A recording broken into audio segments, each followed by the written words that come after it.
For all those who appreciate the work that we're doing here on Standing for Truth, please hit that subscribe button because we are just getting started.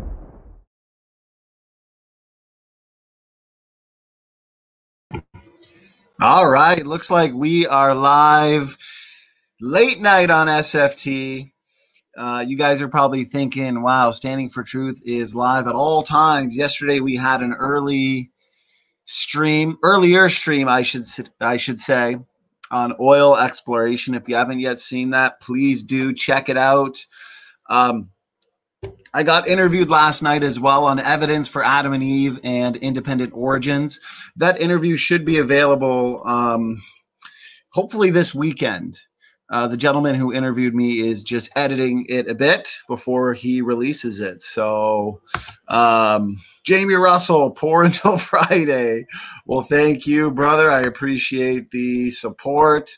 Lena Powell, Luca, Doki Doki in the house. Doki Doki Bible Club. Thank you so much for the super sticker master. So good to see everybody. Ross. Yeah, I think I'm going to make this I'm going to break this up into a few different parts for genetic entropy. You know, this isn't really like a rebuttal video to Team Dodgeball. Just going to go over some of the basics on genetic entropy, go over some of the more common objections to genetic entropy, because I think the fact of genetic degeneration is a fatal blow to naturalistic evolution. Doki Doki, you are awesome. $5 super sticker. Thank you so much. That makes it all worth it, pulling the all-nighter. Jamie Russell says, isn't it 4 a.m. over there? Yep. It's definitely late. And I think it was Luca who says, do you ever sleep? As long as I get 5 or 6 hours of power nap, I am good. Because the creation versus evolution war never rests. Therefore, I never rest. Lena Powell, it was good to see you live in a stream. I believe it was yesterday. I enjoyed listening to your points, listening to your thoughts. So I'm definitely going to want to have you on here one day.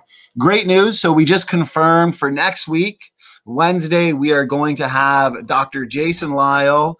He is going to be here. It's going to be a lot of fun. It's going to be the typical interview Q&A that Ramad and myself do. We're going to focus a lot on astronomy. We're going to have him demolish the arguments against the biblical creation model that comes from distant starlight. He's going to go over some of the amazing lines of evidence in astronomy for young earth creation. So it's going to be a lot of fun. We're really looking forward to it. If anybody else, now that it's a week away, we are in the process where we gather questions. And we definitely always love, as you guys know, we love to debunk all the critics' best arguments in these interviews. So any questions or anything like that, let me know ahead of time that I can add into our list of questions. But we'll have an audience Q&A as well. Brother George, $5 super chat, pizza and ice cream. Yes, I took the day off from pizza. The wife made a nice healthy meal. I promised her no pizza and no ice cream. Wife made some homemade cookies, so cookies and coffee. Lena Powell says, or would that be? Oh, let's see here. Can he answer some quantum mechanics questions? Well, he's an astrophysicist. So I believe so. A really good debate I'd recommend with Jason Lyle was recently him versus Hugh Ross. This must have happened just a few months ago, and they had an open discussion, and it was definitely one to remember. Jason Lyle hit him hard on his model with the one-way speed of light and synchrony conventions. So I would definitely recommend that one. He's awesome. He's definitely one of my favorites. So, Brother Nicholas says, creation versus evolution war never rests. Therefore, standing for truth never rests. Hilarious, but true. Yeah, exactly. And then when I'm dreaming about creation versus evolution. I'm dreaming about standing for the truth. And if something comes to mind as I'm sleeping, then I can't go back to sleep. I'm like, I got to share this with my amazing supporters and viewers. You guys are awesome. You guys are the life and blood of this channel. George Bond and I as well. We've got McQueen coming on this Friday. So we're gathering questions for that as well.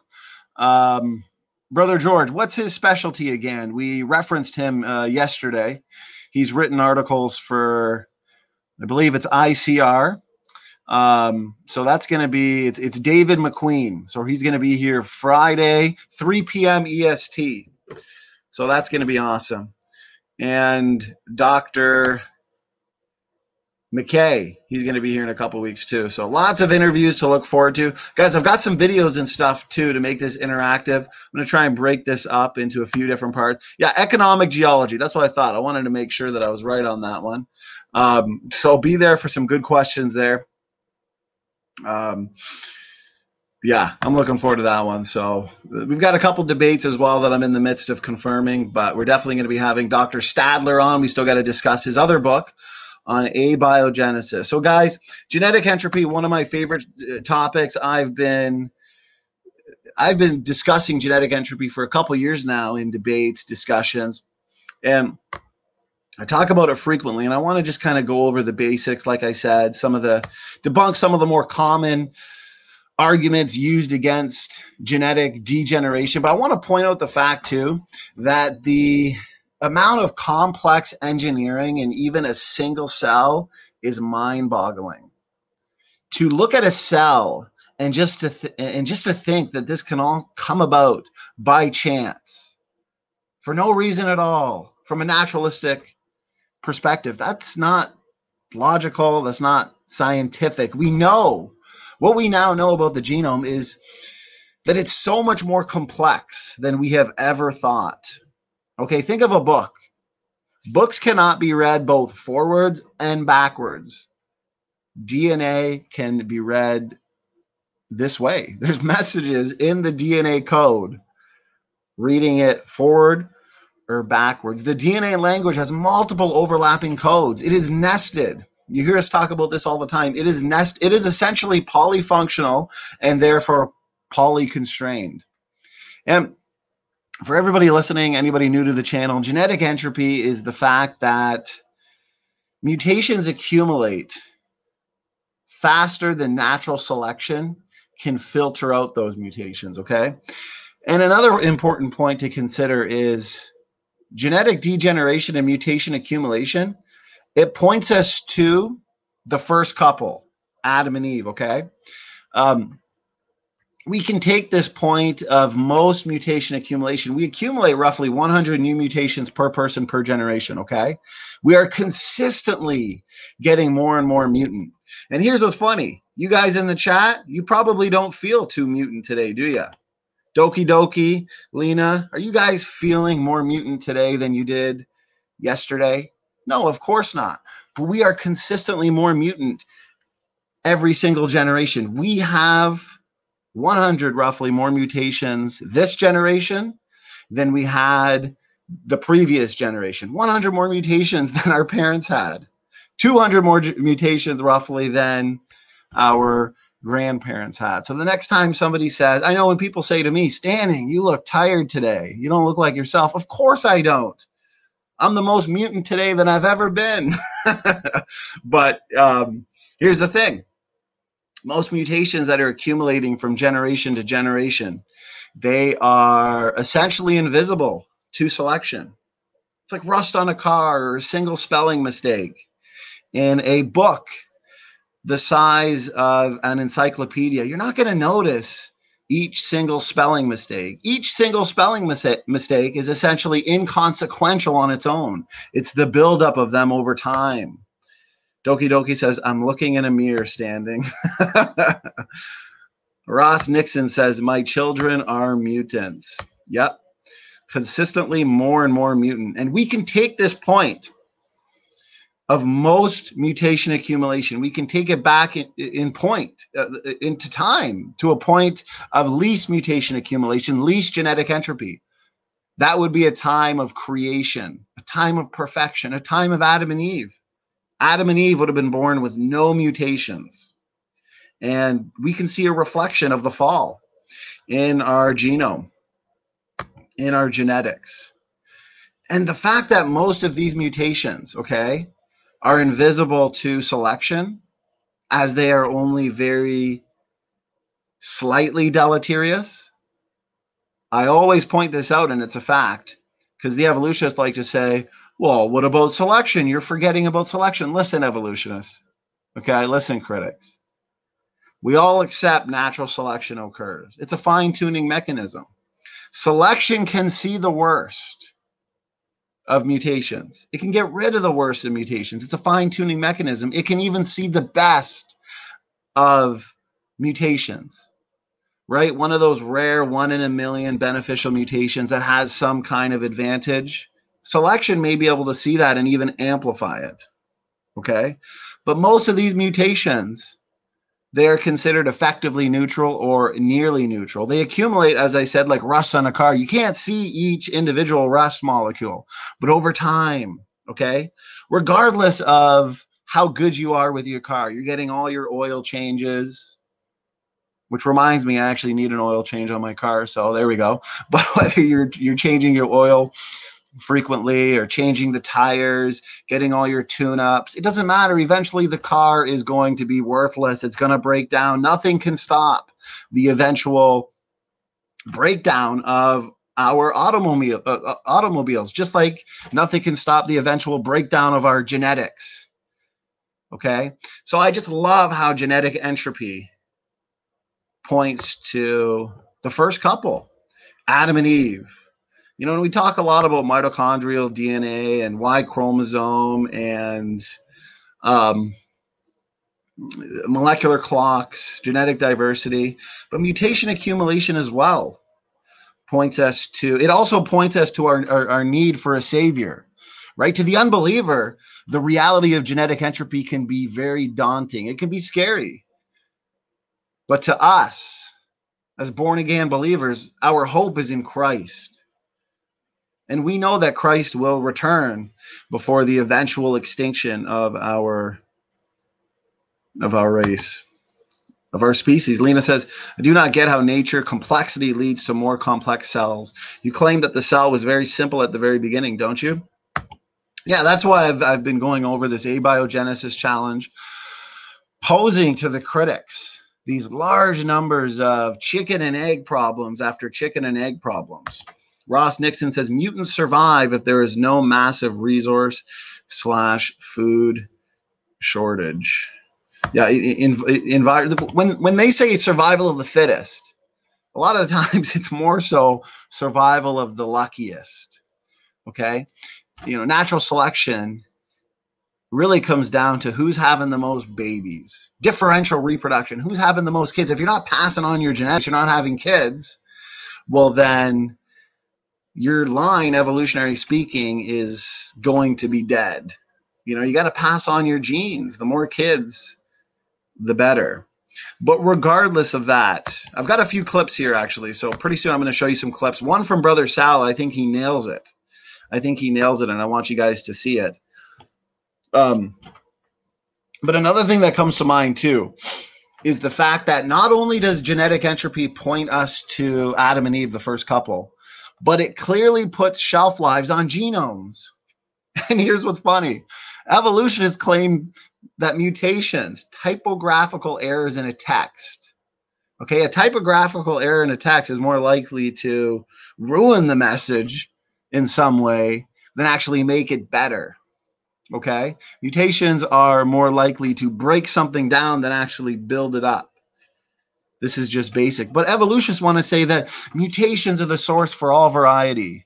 You know, natural selection acting upon random mutations, random variations, took that single-celled-like creature into a multi-celled-like creature, which evolved into a fish, and then an amphibian, reptile, mammal, monkey, bird. You know, think of it like farm, fish, amphibian, reptile, mammal. All through mutations, natural selection acting upon these mutations, the driving force of evolution. But what we know based on empirical science is that mutations are the destroyer. not the creator. And the best beneficial mutations that they can point to, they're reductive. They're functionally compromising to organisms, even if they have a slight advantage, okay? Like I said earlier, we are more mutant than our parents consistently. We have 100 roughly new mutations that our parents did not have, okay? In natural selection, sure, I'm not against natural selection. It's going to keep the species as strong as they can be. But the question is, can selection actually stop the eventual degeneration of humans and other species? Okay. What this all means, guys, the bigger picture, it means that an ape-like creature could never have evolved into man. Pond scum could never have evolved into people. This is a fatal blow to universal common ancestry, not to mention the functionality of our genome. Did you know that even if our genome was only 10% functional, which we know there's preliminary evidence that suggests it's roughly 70 or 80% functional, even if it was only 10% functional, that would mean human evolution is impossible. That's 10 deleterious mutations accumulating from generation to generation. Evolutionists need as much junk as possible. They want those mutations to hit those junk areas, where those junk areas now absorb those mutations, making them neutral. But they're really running out of junk, which means they're really running out of arguments to combat genetic degeneration. That's why these mutations, they are effectively neutral. And this is not good for evolution. So, guys, I want to play a clip here that I got from brother Sal, who I think, Doki Doki super sticker. Thank you so much. Troublemakers here. LPP in the house. John Maddox, you're turning into a night owl like myself, brother. I like it. I like it.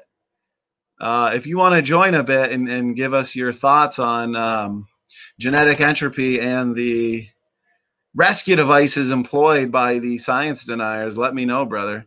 It's always a pleasure. Anybody not subbed to John yet, please do. John is the man.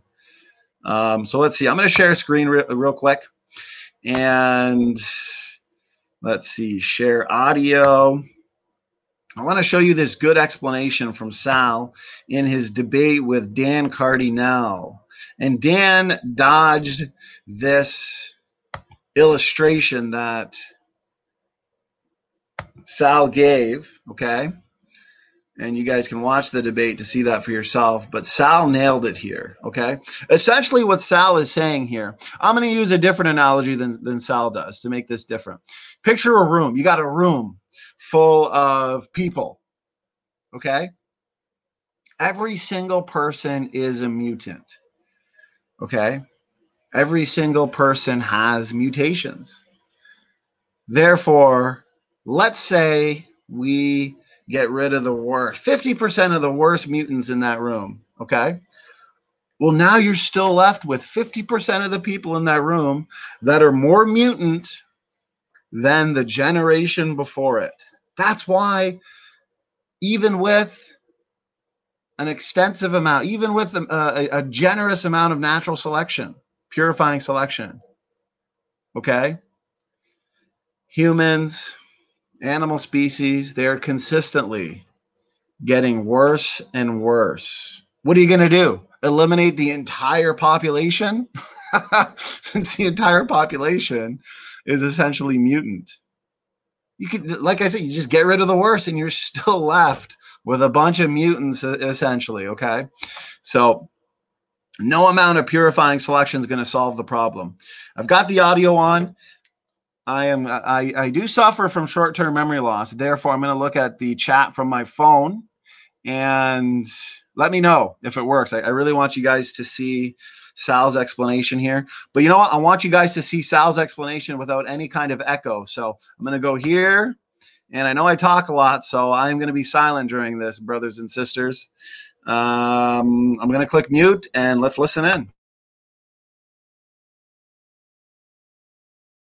If, on the other hand, organisms are designed, then all DNA, or as much as possible, is expected to exhibit function. If ENCODE is right, then evolution is wrong. And we'll talk a little bit more in this debate about the ENCODE project consortium. It was so far a $500 million project by the National Institutes of Health. So let me illustrate the problem again.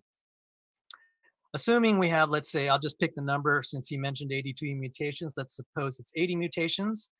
There's some parameters here we could talk about that shows why this little simplification is valid.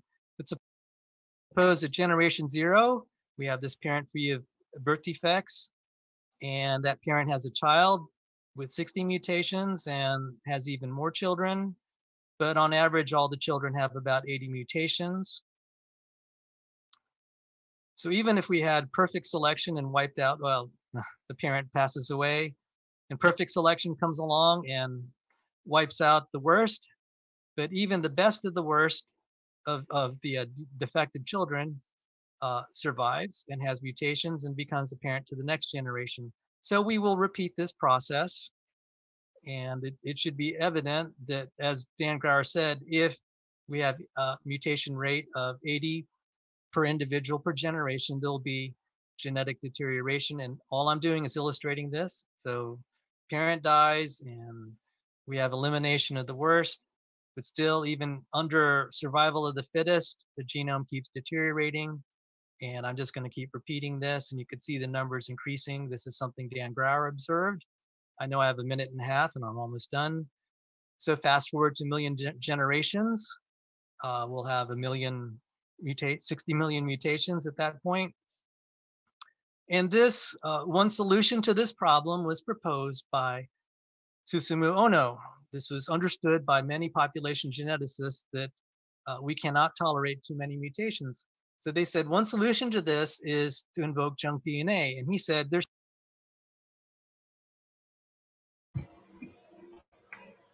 So as you can see, no matter what you do, no matter how much purifying selection you allow for, we're consistently getting more and more mutants. That's why the evolutionists oftentimes have a difficult time answering the question, okay? The question being, hey, do you think man is presently getting better? Or is it clear that man is presently degenerating? Because I think we can all agree that man is clearly degenerating. We're not getting any better. Okay, sickness and disease is on the rise. Environment, okay? Genetics plus environment oftentimes equals phenotype.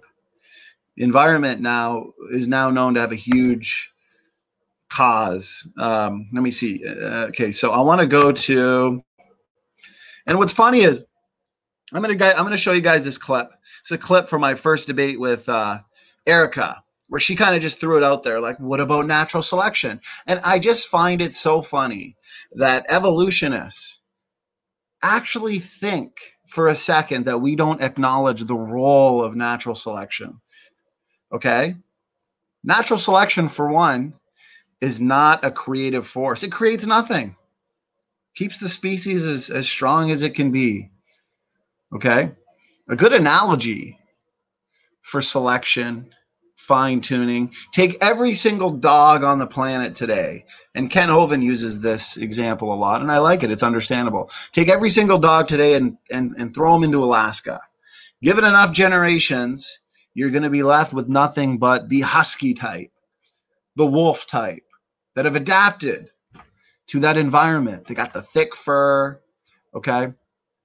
Now take all of those dogs and put them into the deserts of Australia.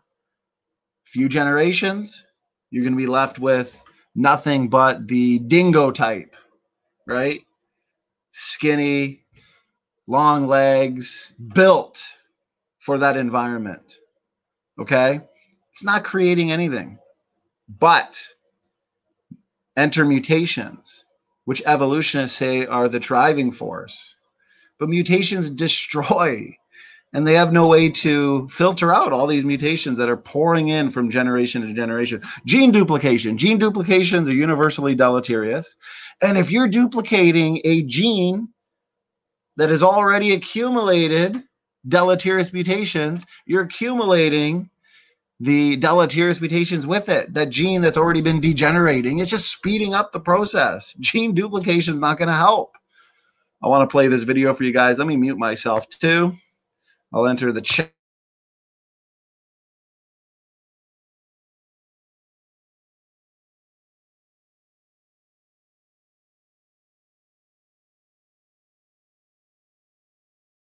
financially, please feel free to hit that donate link.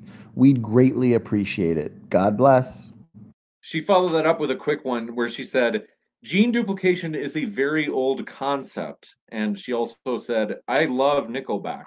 I don't know why I made that last part. The evolutionists will often look to gene duplication as a way to add novel information to the genome. But I mean, if I give you a copy of a book that you already own, and then I start introducing typographical errors into the second copy of the book you already own, now you just have a more messed up copy of the original book. So it's just more evidence for genetic degeneration. It comes down to net gain versus net loss. So that ain't gonna help.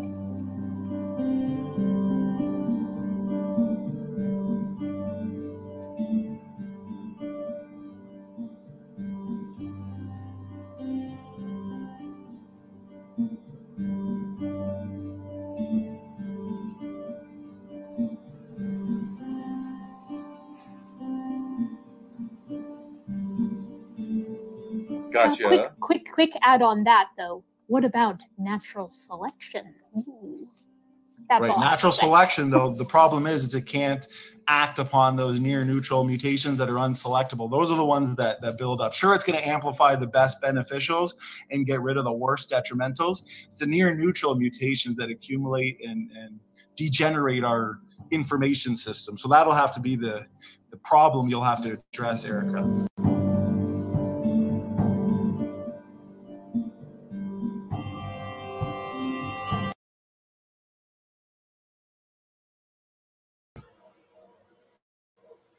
So there you go. Natural selection is no help to the evolutionists, okay? Look at this. Beneficial mutations are extremely rare. Sister Joe, good to see ya. She says, hi, guys. Can only watch for a few minutes. Unfortunately, I'm off to work. God bless you all. God bless you as well. Even if you're here for just a few minutes, it's worth it. We like to see ya. And don't work too hard tonight. So Joe's going to be going to work while a lot of us are going to be going to bed. Ramad in the house. Good to see you, brother. Good to see you. Flash Gore. Yeah. It's set to private right now. We'll see if we put it back to public. And let's see who else. Yeah. Good to see everybody here. Yeah. Awesome. Somebody made a good point about selection. Let me see. I think that was you, Flash.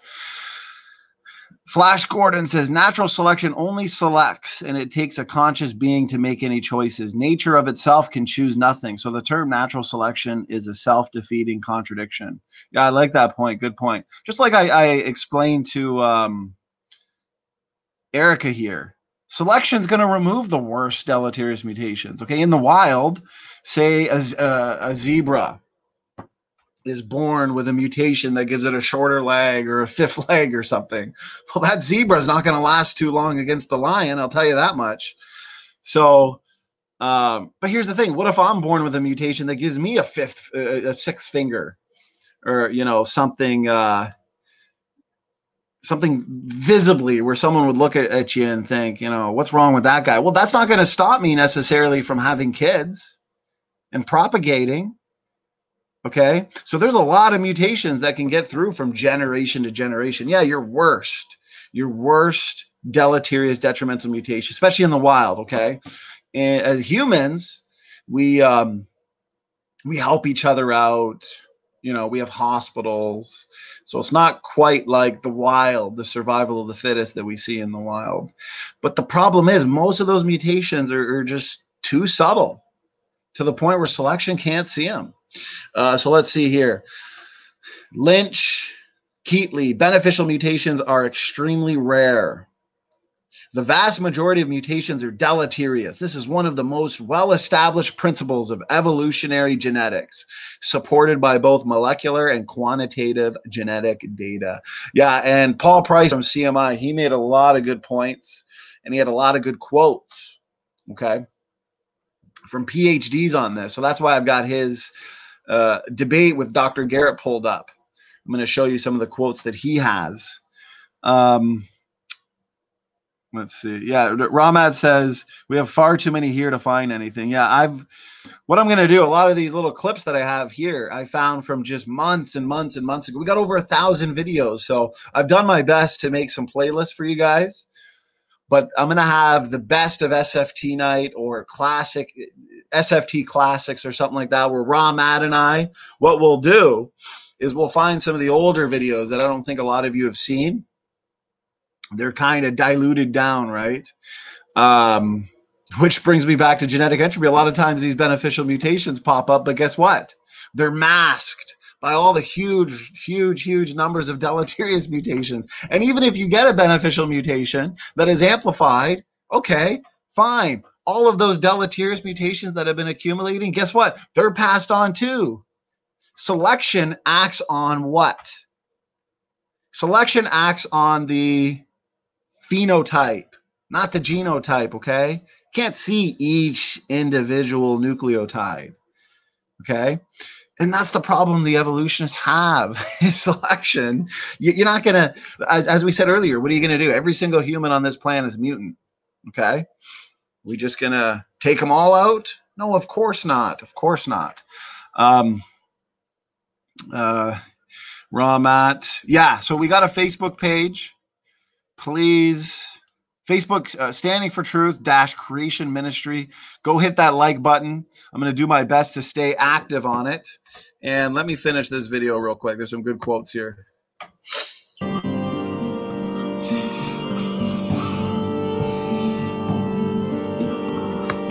Doki Doki, yeah, the old triggered videos with the Nicolas Cage faces.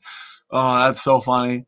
Matt, I wonder if you can find, you made a couple videos of some of my really old debates from 2 years ago where I think it's called Atheist Triggered. See if somebody can find that. We'll put it in for a good laugh with Nicholas. Doki, I'm glad you remember that one. That one was hilarious. I'm telling Lucas says Facebook, never heard of it. Yeah, it's this new thing that's popped up. I'd say avoid it, Luca.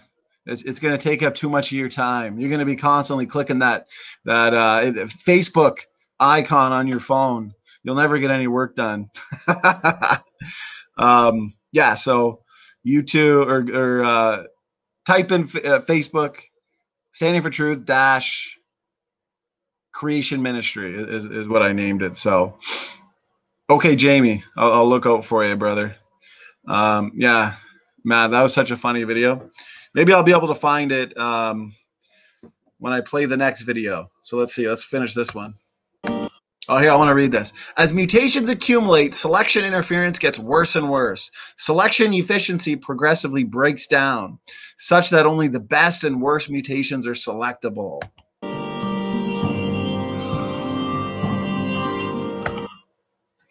Hey, good to see you, brother Sal. Salvador Cordova's in the house. Yeah, Sal, you missed it. You're famous. You were the star of the night for a few minutes there. I showed your example of genetic entropy and how it can't be stopped in your debate with Dan. So you're a blessing, brother. And everybody, please go to the playlist section. I've made a playlist. It's titled Protein Probabilities Lecture Series. Part 1 and 2 are there from Sal.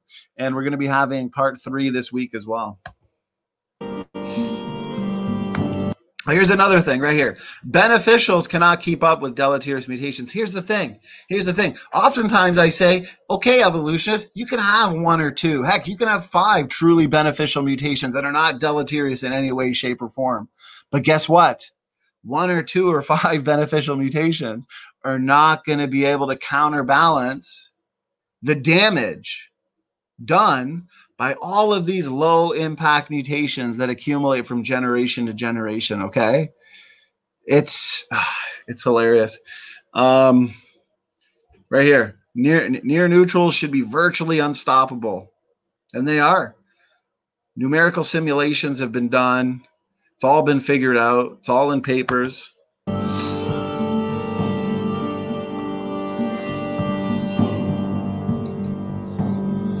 For all those who appreciate the work that we're doing here.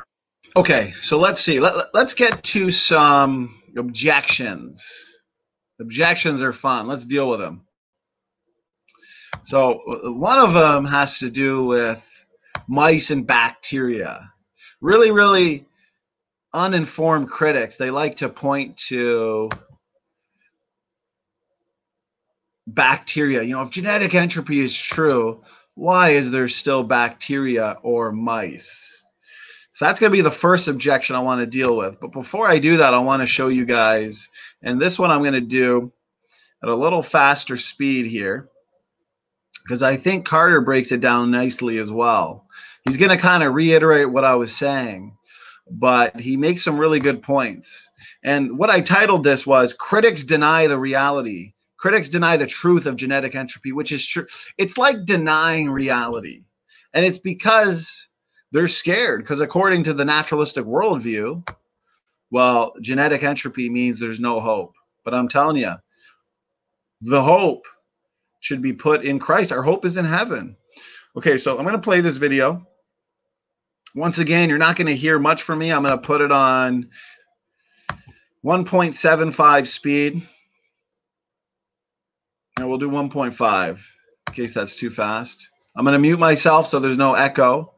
And I'll join you guys in the chat while we sit back, relax, and watch Dr. Carter destroy naturalism.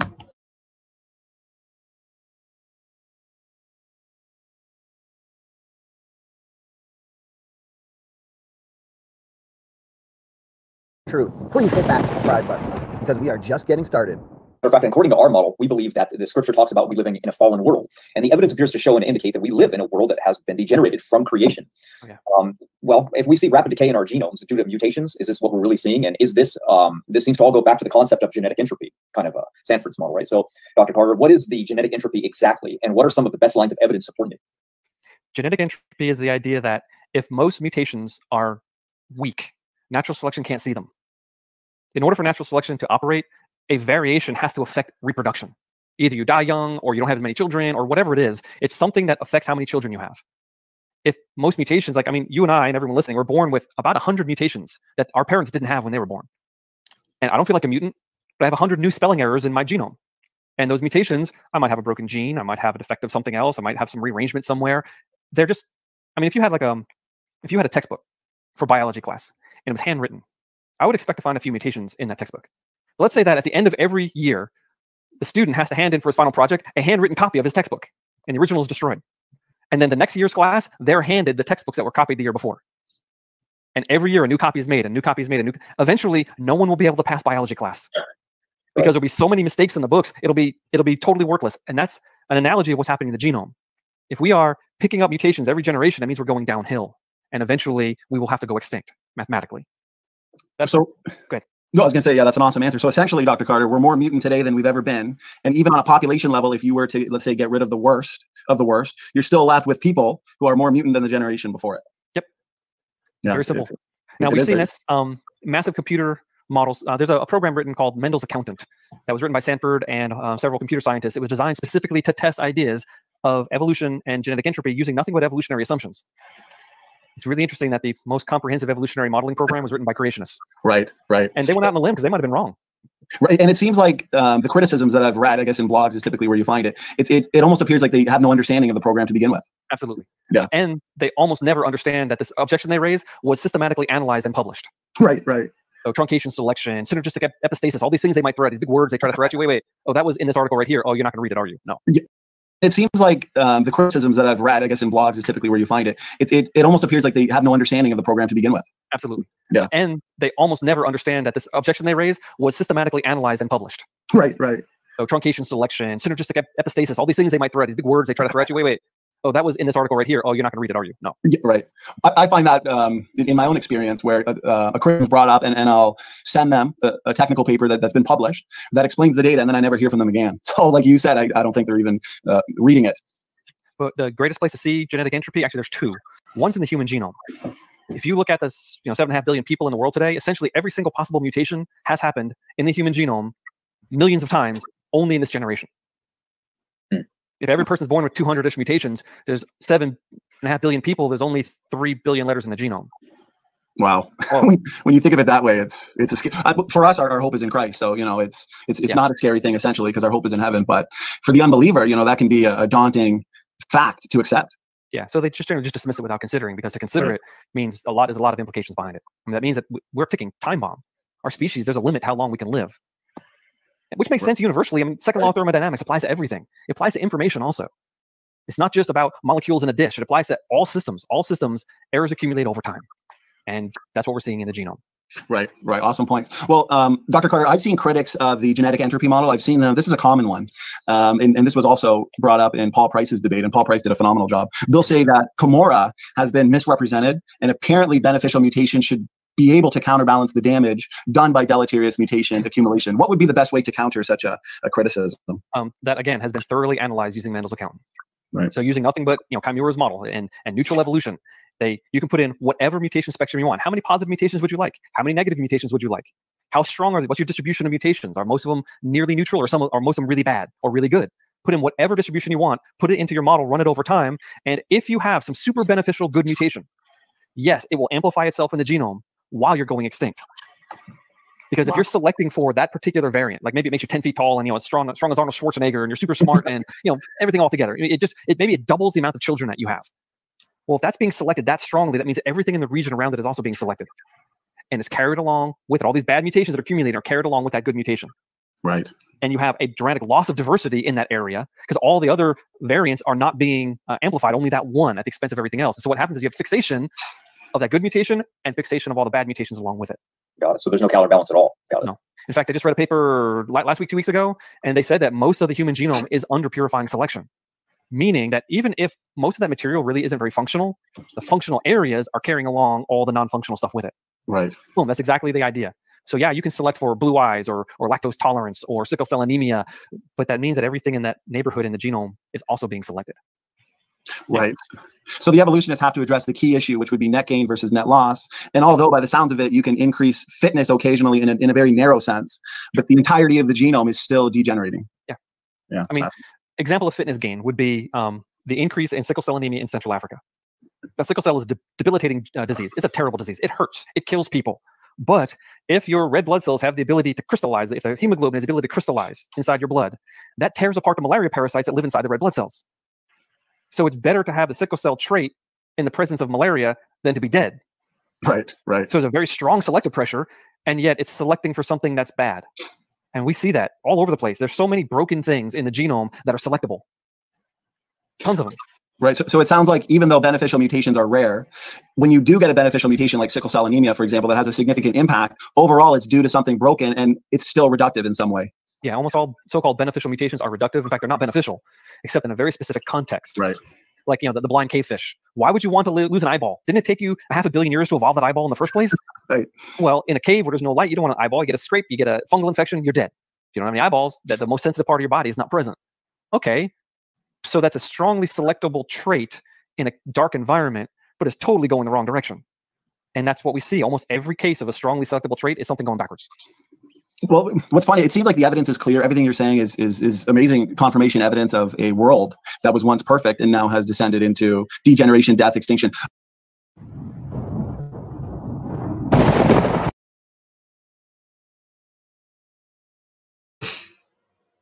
Yeah, Lena Powell nailed it. My favorite. It will amplify itself in the genome while you are going extinct. You know, I love that clip from Dr. Carter, and I love how he points out the fact. And I'm gonna show you guys a clip in a minute from.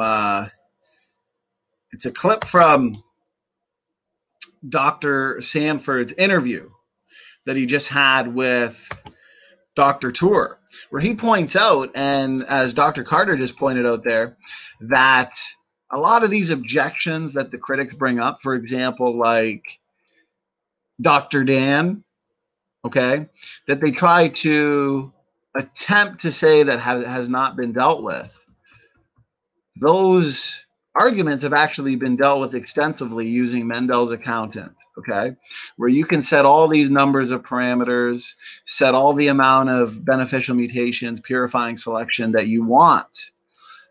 And it always shows that what is inevitable is the eventual genetic degeneration of our species. And I pointed out, based on what Dr. Carter was saying there, the fact that, let me see, I'm just looking at the chat here.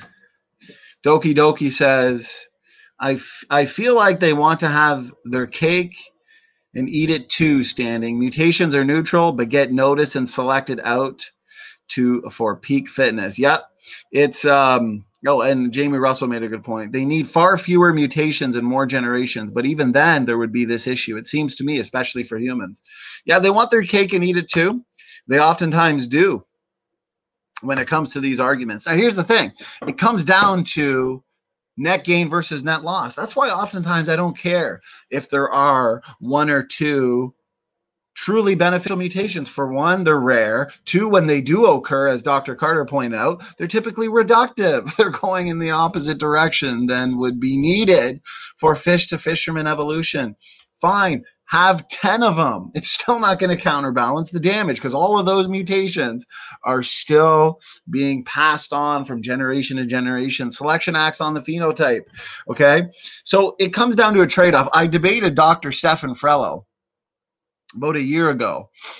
Definitely check out that debate. That was a good one. But his main argument was, you know, there's a trade-off. These beneficial mutations oftentimes, although they're reductive and sometimes they're damaging, they're environmentally dependent. So if we get a truly beneficial mutations, or sometimes we'll get a super beneficial mutation or a duplication that's beneficial, there's a trade-off. Yeah, there's a lot of deleterious mutations accumulating, but those truly beneficial mutations or duplications, you know, those will offset the damage, which is ridiculous, And I pointed out in that debate, and he gave no rebuttal. I said, listen, the genome is degenerating, okay? Now, while the genome is degenerating, no one's going to disagree with that. A few nucleotide sites may be improving. Okay. But guess what? Massive numbers are being degraded. You know what this means? That type of trade-off that people like Dr. Frello, Dr. Dan speak of is not sustainable. I like to typically ask the question, fine, but is that type of trade-off sustainable?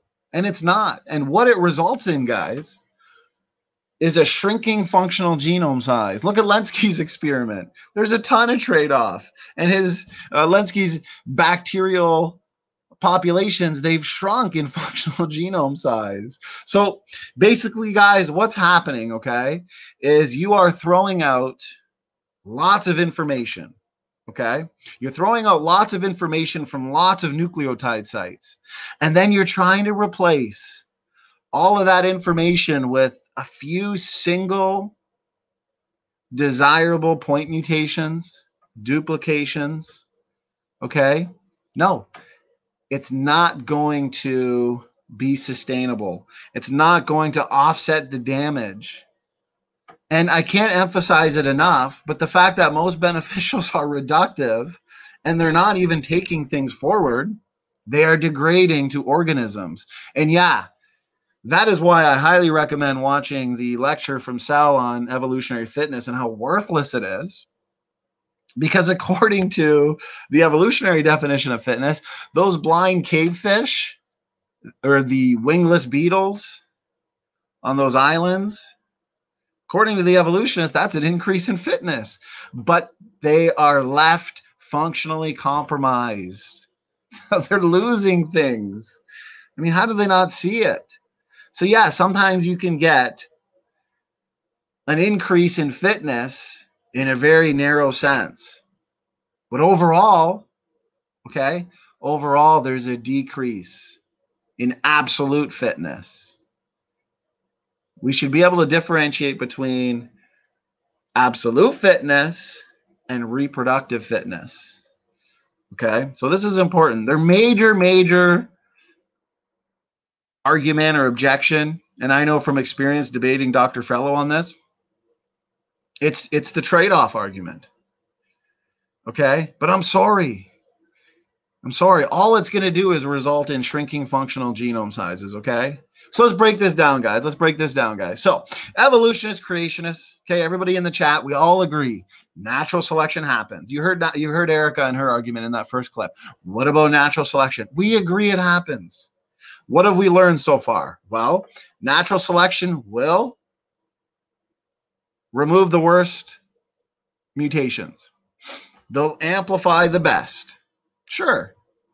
But all this indicates is that the damage that is accumulating, for one, it's mostly invisible, like rust on a car, but it's also unselectable. And evolutionists never want to address the key issue of net gain versus net loss. So, guys, this is just a home run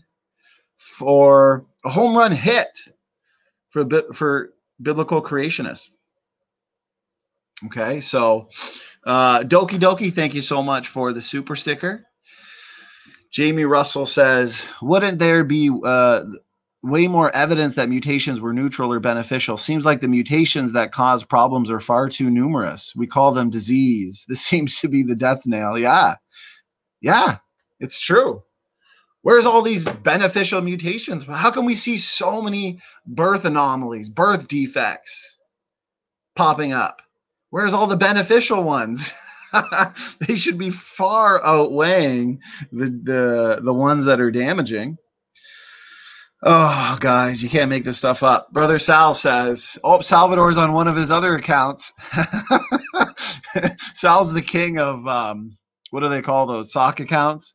He says, I think it was my debate number 1 with Dr. Dan where I asked if he, I mentioned that at the beginning, Sal.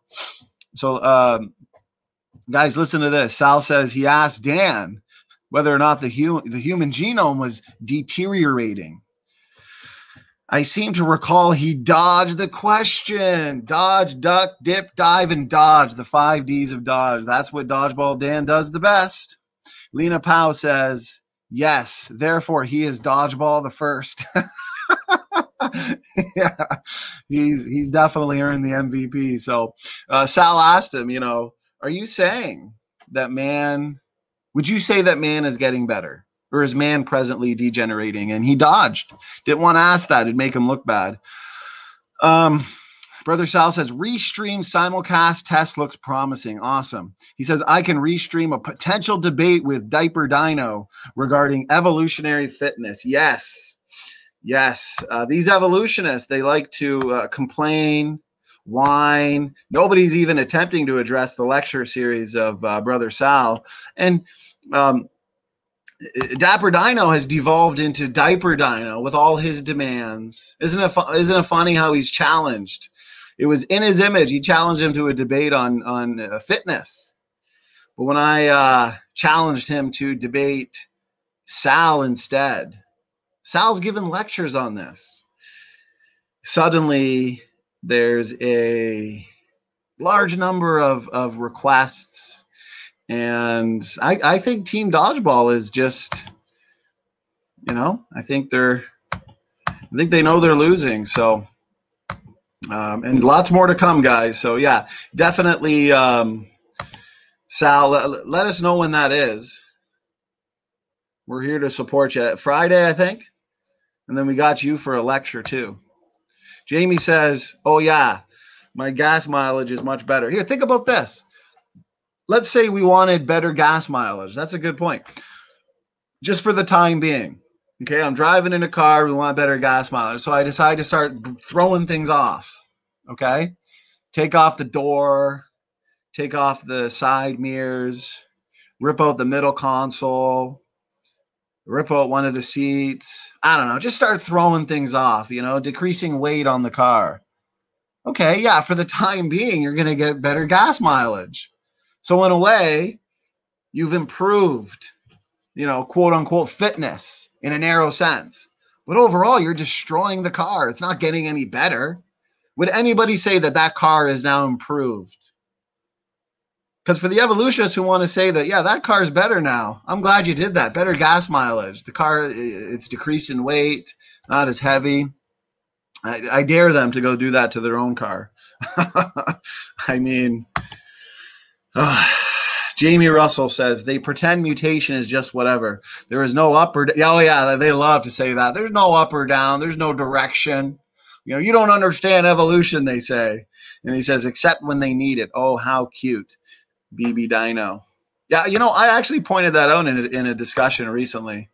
I should pull that up. Doki Doki says, I take out Jamie from the car, it will drive itself. Yeah.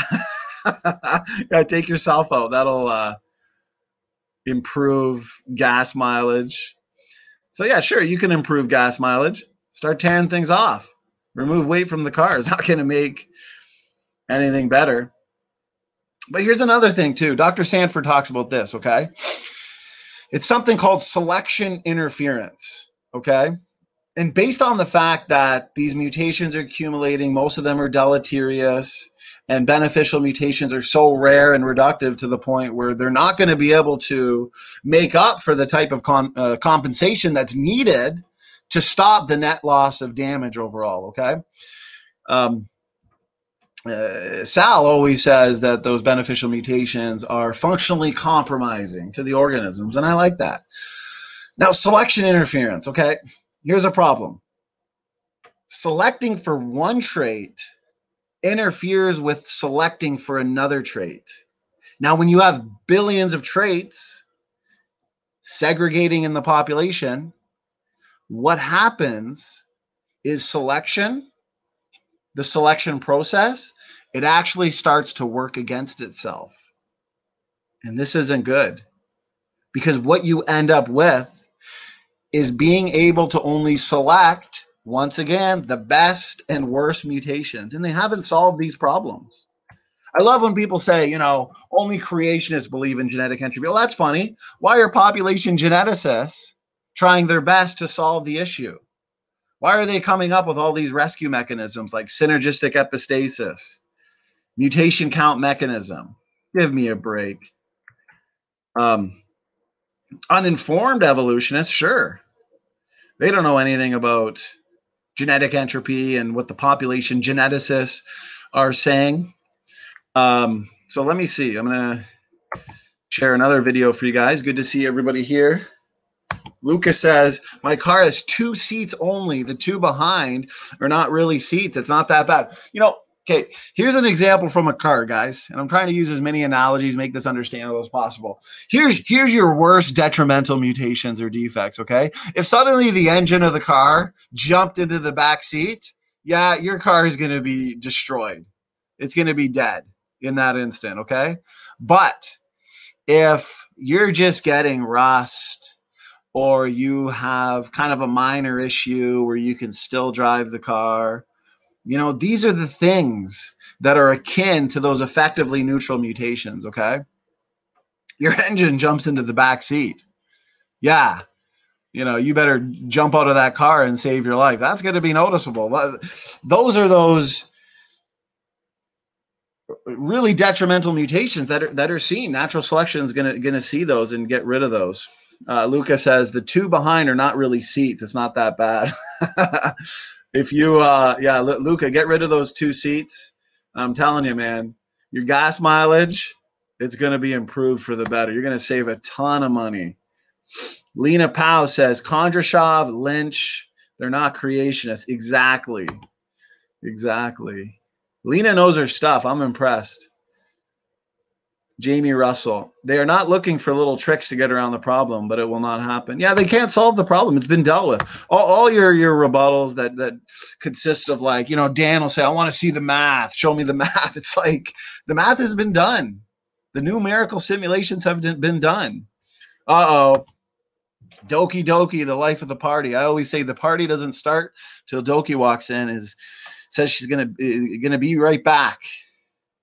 I just said she by accidentally there, Doki. I think that was just because of your icon there. So let's see. Super sticker, thank you so much. Yeah, you guys are awesome in the chat. You guys always bring up great points. That's why I like interacting with you guys. Alec Cox says, the fact that E. coli can be mutated, but they die early and hard to reproduce. Yep. Lenski's experiment is showing clear evidence for genetic degeneration. Those bacteria are not getting better. So that brings us to the We've dealt with the trade-off. We've dealt with people like Dan who say, show us the math. What about this? What about that? And you show them a paper, an article where it's been dealt with using Mendel's accountant and numerical simulations. You know, that's just to obfuscate the issue. People like Dan want to deceive their audience who are not actually going to go look at the papers that we are referring to. He wants to deceive them into thinking that these have not been answered or dealt with. It doesn't matter what you invoke. You can set any number of parameters you want, and the answer is still always the same. Genetic degeneration cannot be stopped, okay? Alec Cox says, did you get the large big gulp coffee tonight? Yes, the XL. The XL. That's why I'm up a little bit later. And wow, it's already been over an hour. You guys are too much fun. This is why I said we got to break this up into a few parts. Lena Powell says, Lenski said that only 1 out of 1 million mutations is beneficial. Imagine the implications of that. Exactly. Exactly. And that's why when people try and say, oh, you know, Dr. Sanford, he ignored beneficial mutations. You know, Kimura said that beneficial mutations could offset the damage. That is so funny. For one, it's a rabbit trail. 2, it shows that they've never read the literature, because yeah, Kimura just throws it out there like it's nothing. He just says it with no empirical evidence, doesn't back it up at all. Okay. He can say anything he wants. If he doesn't back it up, then it means nothing. It means nothing. And now we know that those 1 in a million mutations are reductive, functionally compromising. Okay. And even if they have a few truly beneficial mutations that have added new novel information to the genome, fine, you can have a few.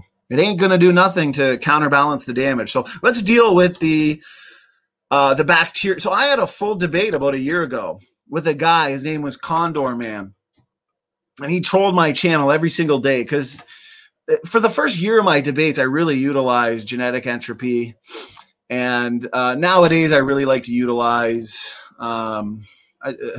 mitochondria, like the evidence for independent origins and stuff like that. So he would always troll my channel comment sections saying, oh, how do you deal with bacteria? You know, bacteria and simple organisms like mice. It destroys your argument of genetic entropy, showing that he understands very little about genetic entropy, because we're talking about, you know, mammals, humans. But here's the thing, even mice have evidence for genetic degeneration. And bacteria, when you look at these bacterial experiments like Lenski's experiment, we even see genetic degeneration there. But I had a full debate with him on Modern Day Debate about a year ago. Didn't go well for him. I'm going to show you guys a clip from that debate, okay? And then I'm going to also show you Dr. Carter's response to it as well. And Dr. Dan used this argument against Sal in their debate, and I've seen him use it in his videos. And I don't know why they're still using this argument, but it doesn't work. And it actually just shows a misrepresentation and straw man understanding from them. So I'm going to share screen, share audio, and I'm going to mute myself as well, guys, so you can hear this.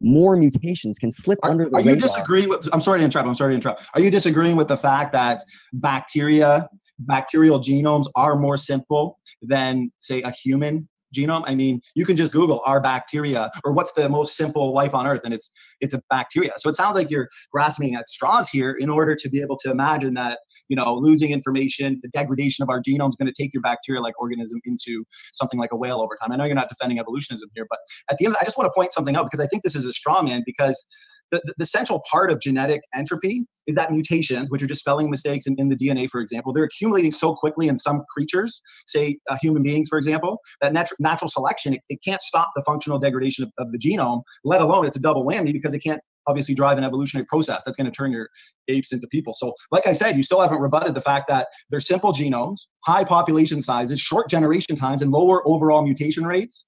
A combination of those make bacteria the most resistant to genetic entropy. But yet we see, you can just check a multitude of papers, bacteria adapt by losing genes. I feel like you're going off. I want to. So my debate style. I want to hear about my points, man, because the name of the debate is, does bacteria disprove evolution? You're not doing too good here right now because it's a double whammy for us.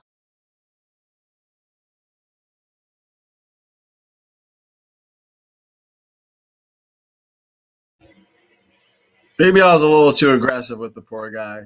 But, it just gets so frustrating when these critics are using arguments that are not a fair misrepresentation of what we're saying or what the genetic entropy hypothesis is saying. So let me go to Dr. Carter's explanation on this too. And keep this in mind, guys. This is an argument repeated over and over and over again. Dr. Dan himself is repeating it. So a lot of people are probably thinking to themselves, like, what in the world? Their argument against genetic degeneration is bacteria or mice. I mean, talk about grasping at straws. But yeah, I'm here today to tell you guys that legit, these are their arguments. So we've dealt with whether or not beneficial mutations can counterbalance the damage. We showed that no, they can't. We've went over the trade-off. Okay, that's not going to work. Now we're dealing with simple organisms and the arguments from bacteria and mice. We've dealt with extensively the argument that natural selection can solve this problem. That ain't going to solve the problem. We've also dealt with partly we've dealt with the math, the claims by people like Dan that kind of want to obfuscate the issue and say that the math has not been shown when in fact it has. They're just not up to date on the literature and the mainstream papers that confirm this. So now, yeah, we're taking it all out tonight, guys. This is an all-inclusive refutation of their best arguments against genetic entropy. So here we go. Next clip.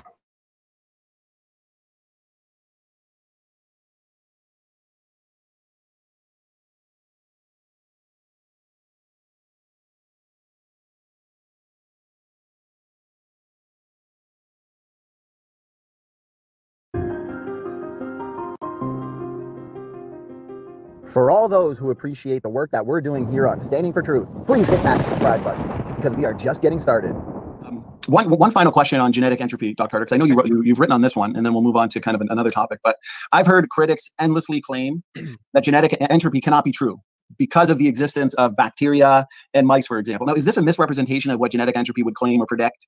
And what would be the best way to respond to that argument? Genetic entropy was written with long-lived complex organisms in mind. So humans and elephants, we're doomed. And yet, if you look at mice, there are hundreds of subspecies of the common mouse. They have karyotypic differences. They have different chromosome counts. They're reproductively incompatible in a lot of cases, but they're the same thing. They're mice, and they were the same species. So they get isolated in a sewer line, or Delhi versus Bombay, or something like that. And they're not able to exchange genes. They have such a high reproduction rate and such a high die-off rate. I mean, if mice reproduce, every 30 days, we'll say, if that's what their generation time is, maybe 60 days, whatever it is, that means that the entire mouse population gets replaced every 30 to 60 days. That's a recipe for natural selection. With a large population, with a high die-off rate, you might be able to get selection to keep on purifying something and prevent it from going extinct. And yet, because we see all these karyotypic differences, it's not true for mice. It might be true, though, for bacteria. I wrote an article on creation.com called Genetic Entropy in Simple Organisms. And I said that bacteria are the one thing that might escape genetic entropy. Because when E. coli reproduces its chromosome, there's less than one mutation per generation. It's a few million letters. The bacterial polymerases make a mistake every billion letters. So you could have E. coli reproducing with complete fidelity, no mutations. Second, well, if that E. coli population replaces itself every 30 minutes to an hour worldwide, that means that there's an unbelievable turnover, which means that even a slight signal might be able to amplify itself over time when you have that much selection happening. So, and plus, bacteria can go dormant for a long time. And so bacteria can be continually flushed back into the environment that are the original bacteria. In fact, E. coli today, there might be an E. coli around that has the same exact chromosome as the first E. coli. I doubt that, but it's possible. So genetic entropy might not apply to bacteria. It does apply to mice. It definitely applies to humans and things with very long lifespans and long generation times. it also applies to viruses. And it's like if it applies to humans and mice, but not bacteria, well, the curve goes back up again. It definitely applies to viruses. We see mutation accumulation driving viral groups extinct. We see it all over the place. The influenza virus that I studied, we watched it go extinct. In fact, a creationist published that the human H1N1 virus that was circulating in the world since 1917 went extinct in 2009. The evolutionists didn't notice. That was the year the swine flu came out. The swine H1N1 was floating around, and nobody noticed the human one disappeared. So after 1918 through 2009, 90 years, actually a little less than that, it went extinct after about 13% of its genome had mutated. And it mutated randomly. We looked at the codons for the amino acids. We looked at all these different measurements. We said that this is just random chemistry, because C tends to spontaneously deaminate, which turns it into a U, and then the proofreading enzymes fix that as a T. So you get the C to T changes are the most common changes in the genome, and A to G is the second most common change. And what we looked at is like, this is just chemistry. But wait, whoa, chemistry? That's not allowed in evolution.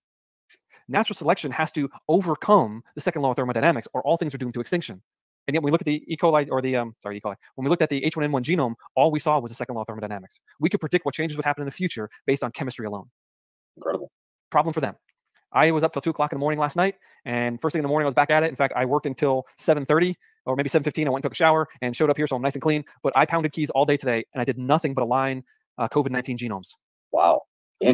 I downloaded a 500 gigabyte file, which is all of the COVID-19 genomes that have been loaded to GenBank since July. I had all the ones from December to July, and I said, I got to do it again. The file is huge. I spent all day lining this up so I can analyze the changes. And the changes, I mean, you can see a direction. It's going that way. Really? It's not supposed to go that way. It's supposed to be natural selection does what it wants to it. Oh no, it's going this way no matter what natural selection does. Interesting, because I've heard that the COVID-19 virus is actually about half as fast as the average typical cold flu. Is it much slower that you've noticed? And is it slower? Or mutation rate, for example? The mutation rate is hard to estimate, because for the first 5 or 6 months, there were still viruses that were identical to the first virus that hadn't mutated yet. And other ones had 30 or 40 mutations. Got it. And so if you look at there's a cloud of points, and you try to draw a line through it, well, where's that line go? But now that enough time has gone by, it's got about the same mutation rate as H1N1 and about the same mutation rate as Ebola. Wow, okay. And Ebola is harder. We don't have as many sequences, and they only go back to 1976. Not like, H1N1 went back to 1918. That's a great 0 point. 1976, there's not enough time to really see a nice linear accumulation in mutations. There's too much variation and spread. And that's what we're seeing in H1N1, COVID-19. There's so much variation that we don't know, but over time, mutations will build up and build up and build up and build up, and then we can draw a line, and I can tell you exactly what the mutation rate is. Nice, okay. So is it a safer type of a virus, meaning that because it mutates a little bit slower, that it would we don't have to be in much fear? Like most, cold flu season comes, every year they get a new vaccination, right? Because it's mutated so much, it doesn't resemble the original. But if COVID, what would you say to that? I would say that the best thing that can happen to this virus is mutation. Got it. The evolutionists are afraid of mutation because they think that mutation leads to evolution. No, mutation leads to devolution. Mutation destroys things. Mutation weakens things. Yeah, maybe you can get some mutation that maybe the spike protein splits easier, therefore it's twice as infectious or twice as deadly. Okay, this is possibly true, but those types of mutations are incredibly rare. Most all the mutations are breaking the thing, making it weaker. That's how they treat AIDS. One of the primary way to keep a viral load in an AIDS patient down is you give them drugs that cause mutations. The viruses reproduce, they go into error catastrophe. Right. Remdesivir it does exactly that. It causes reproductive problems in the virus. It mutates itself to non-existence. That's funny. It's ironic that they see it in one area, but they don't see it in the next. That's very good. Yeah, the way you just said it, though, you were hinting at, let's be afraid of mutations. Right. But we shouldn't be, except that it is true that a new mutation can do something bad. And that new mutation might cause this thing to spread faster or to be more deadly. We don't want that to happen. But in general, lots of mutations will just destroy it.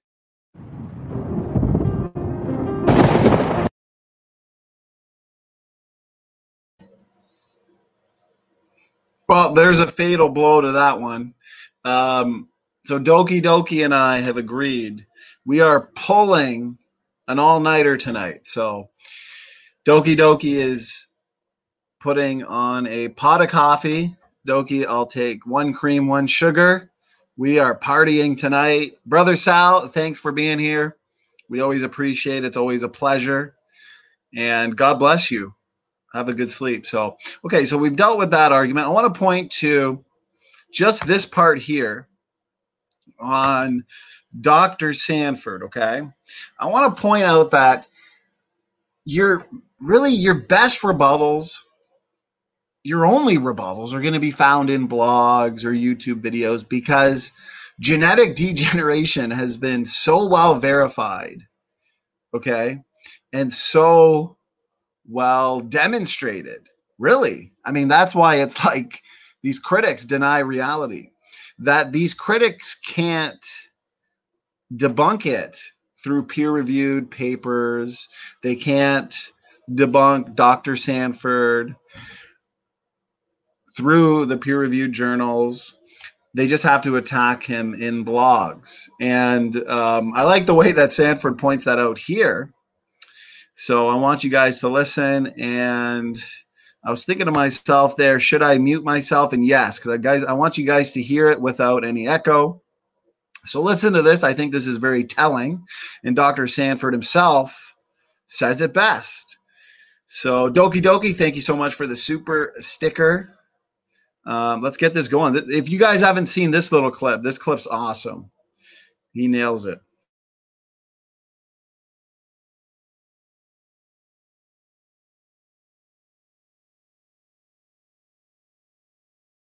Go through to Shem, the son of Noah, and then you go through and on down. It was remarkable, and it really does look like a typical decay curve. And now we're in this flattened part of the curve, so you don't see those dramatic losses anymore. But it's much shorter lifespan, and you know, we understand so much more from the Bible. So much has been given to us from this.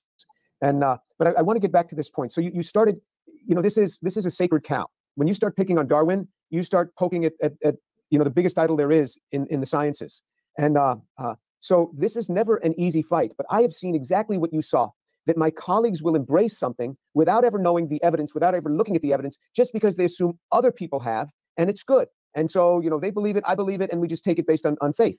But what happened to this axiom as you started to dissect the primary axiom, as you started to dissect this? What happened to it, and also what happened to you in the midst of this? Well, the axiom is something that is almost a religious icon. And so I was there. I was an atheist. For me, my foundational belief was evolution. And it's a powerful, powerful paradigm. It's a powerful, powerful stronghold. It is a spiritual stronghold, in my opinion. Darwinian evolution justified a lot of evil. It justified, so I can't go into that, except that it's borne bad fruit. And it's become, like you said, a sacred cow. What I've experienced has not been ridicule. Well, I'm sure that there are people online ridiculing me. I'm talking about respectable scientists. I don't get anybody challenging our work. Well, I know of two people who have actually vigorously challenged me. One was an engineer.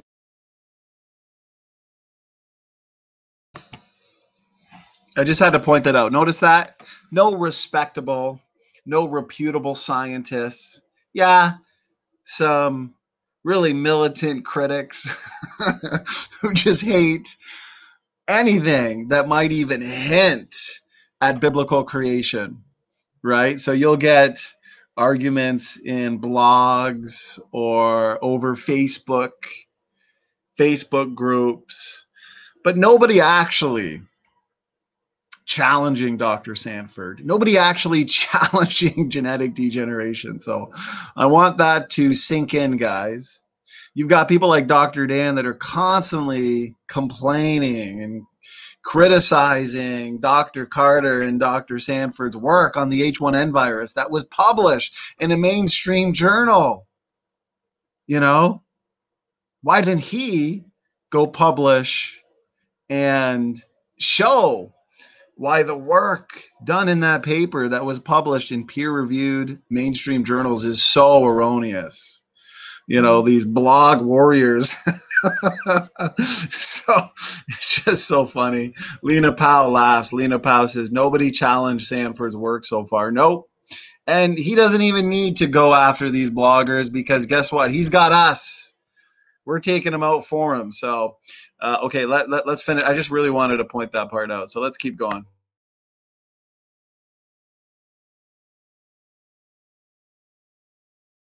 Engineer, and one was a physicist, but no one in the biological realm has challenged my work. I published maybe 20 papers in the last 20 years that are published in mainstream journals. The implications are clear. That is, the Darwinian process doesn't work. 20 papers or so in the last however many years published, verifying that the evolutionary processes, natural selection, mutations, they're not going to drive a fish to fisherman. Natural selection is not going to be able to filter out all of these mutations. that are pouring into our genetics. They're accumulating far too fast for selection to ever be able to remove. Even with super beneficial mutations. Go look at some of these papers from, that are the result of Mendel's accountant and these numerical simulations. It doesn't matter how much purifying selection you add, you account for, or super beneficial mutations. It doesn't matter.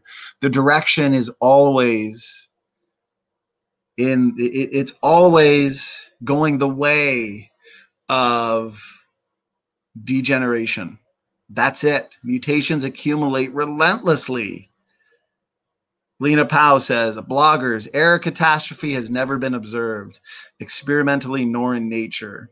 I open Wikipedia where it is stated, error catastrophe is something predicted in mathematical models and has also been observed empirically.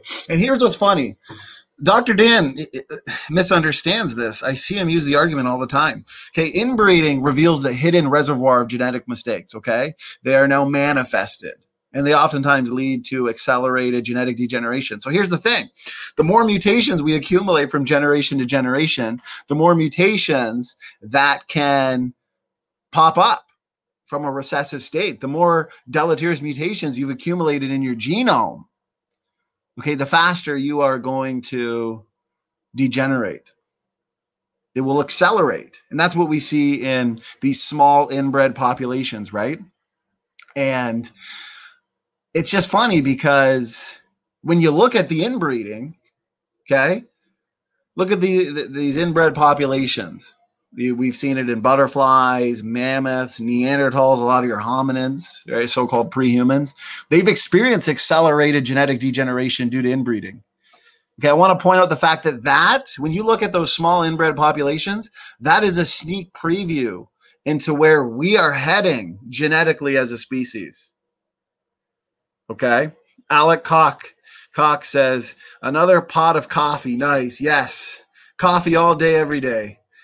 So I want to read what Lena Powell said again. Error catastrophe is something predicted in mathematical models and has also been observed empirically. Amen. Okay, let's continue this one.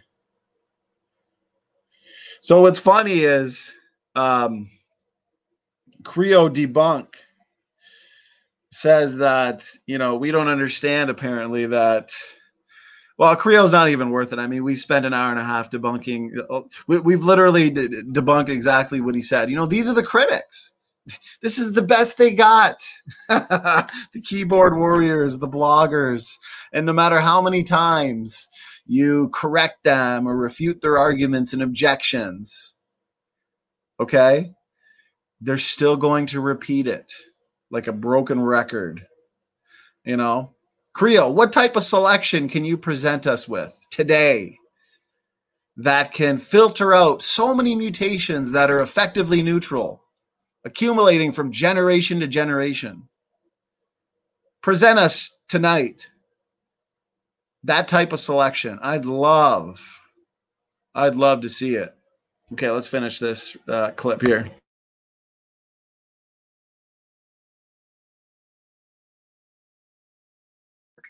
But we don't say that, and we've found enough editors to let us publish that work. Where we've published our work, no one has challenged it. In other words, our work is sound scientifically.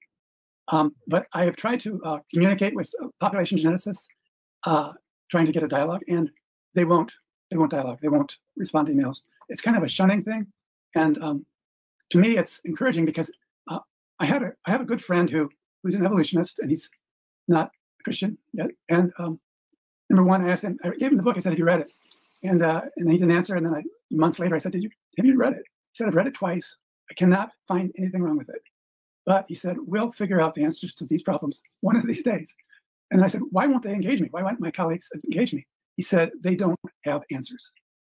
And I believe that's, I initially assumed they would tear me to pieces and I would be murdered, more or less, from an academic point of view.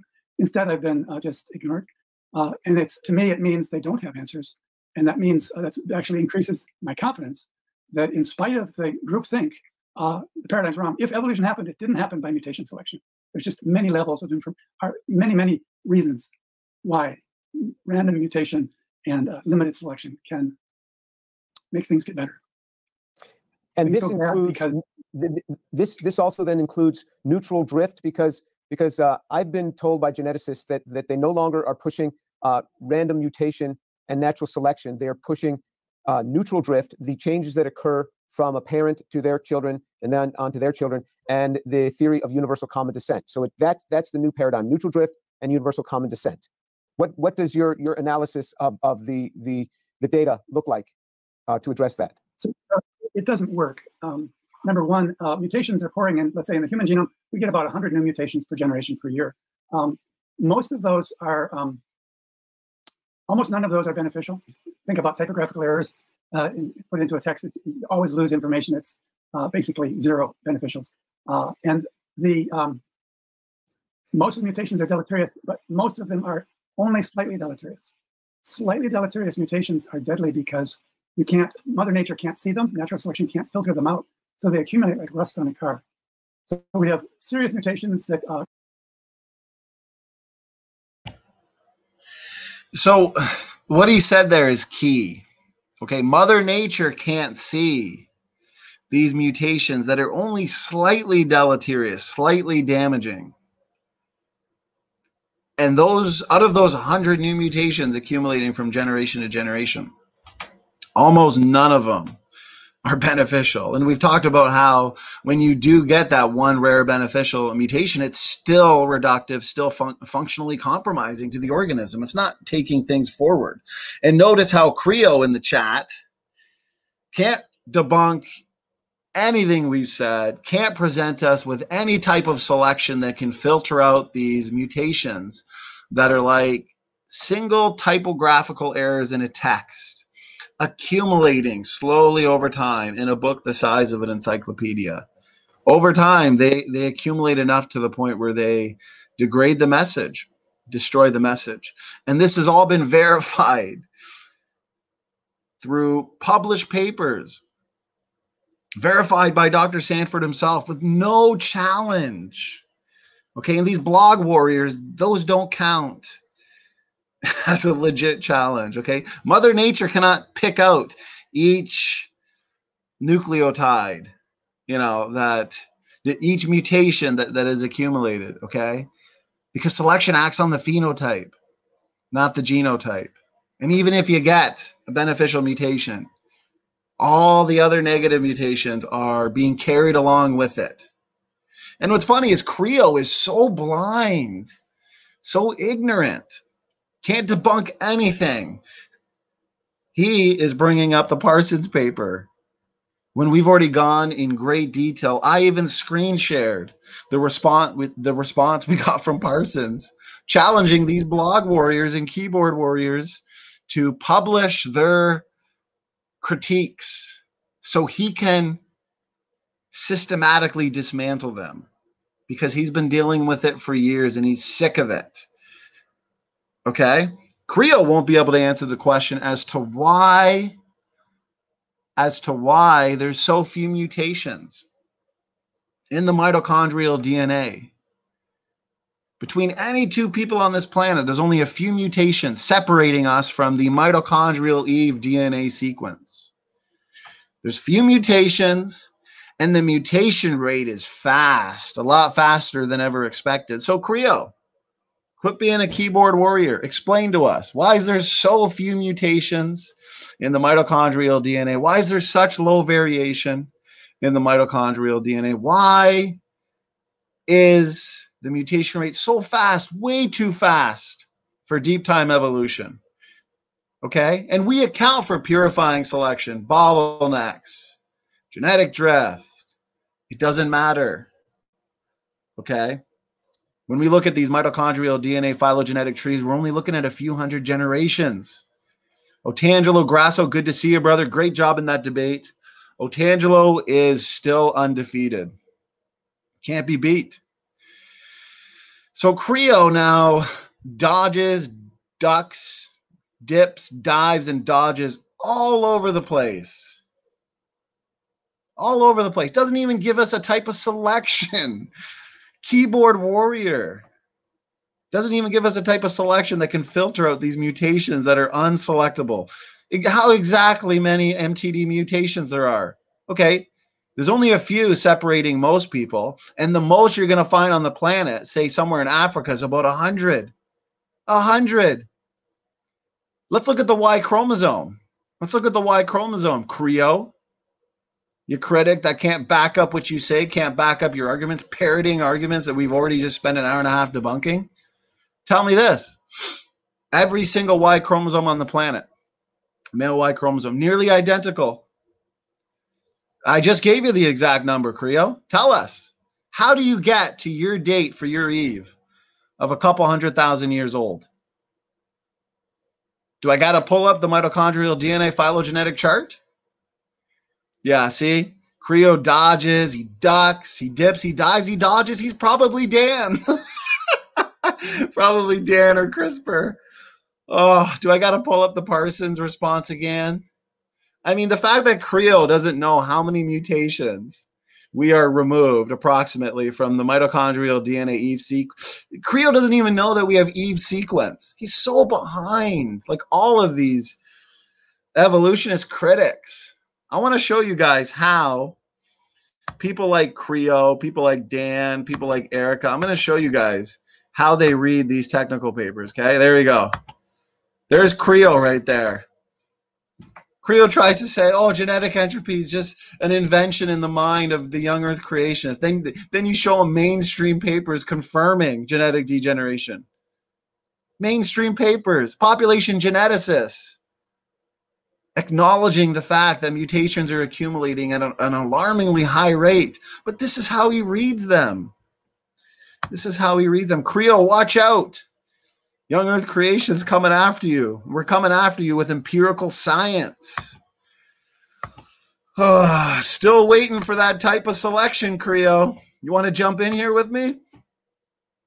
Maybe, I mean, being a keyboard warrior is typically easier than live debate. See, this is why, you know, I got my I got my Facebook account and I've already got some trolls. One guy named Barry keeps saying, when are you going to spend the next month with me in text debate? I'm like, come debate me live where I can actually expose you instead of you dodging all over the place. You know, here's what these guys want to do. They want to take you away. You know, Brother Neff, he talks about this. They want to take you away from actually getting some good, solid work done, you know, and they want to take you away into the Facebook comment section for a month straight, where they can copy and paste things, they can dodge, they can duck, they can dip, they can dive, they can dodge all over the place. No, come debate me live. Bring it on. Evolutionist keyboard warriors. Oh, so funny. Text debate. Elena Powell says text debate. Yeah, I got better things to do. You know, that's where they really can't answer your questions, you know. At least Todd, at least you get Todd in a live debate and you get a meme out of it. I'm not going to fall for that trap. Look at Creo. Comes in trolling, just straight up troll. Still has, okay, so let's see. Creo 0 for 3. Can't explain the Y chromosome data. Okay. Can't explain why such low variation in Y chromosome, even though we've got a high mutation rate in the Y chromosome. The only conclusion is that it's young. He can't explain that to us. Mitochondrial DNA. We know Eve sequence. We're only a few mutations removed from the Eve sequence. Max, there's about 100, say in Africa. But the mitochondrial DNA mutates fast. No answer to that. I'd love to know how he gets to his date. Because even when we account for purifying selection, bottlenecks, genetic drift, okay, somatic mutations, dyads, triads, you name it. Even when you deal with all of those things, consider all those things, you're nowhere near the deep time evolution date. So anyways, here's the problem with text debate, okay? Now Creo is Googling an answer. He's going on teamdodgeball.com. Look at his next question. How fast does it mutate? Oh, guys. Anyways. Oh, so funny. You know, Creo, I'm going to get you to debate my 4-year-old daughter because she'd still win, but it'd be a little bit more of a challenge for you. Oh, Cole says, why don't you use genetic entropy in debate much anymore? Good question. My last several debates have been kind of on my book that I wrote, Independent Origin. So I focused heavily on like the mitochondrial data, the Y chromosome data. But lately, like the last couple after shows, I've gotten back into the whole genetic entropy argument, and I've realized, they have no answer for it. So that's why we're going back to the roots. That's why I wanted to do this stream tonight, just to refresh everybody's memory on genetic entropy, debunk their best arguments. So yeah, Creo, come on, man, come at me, bro.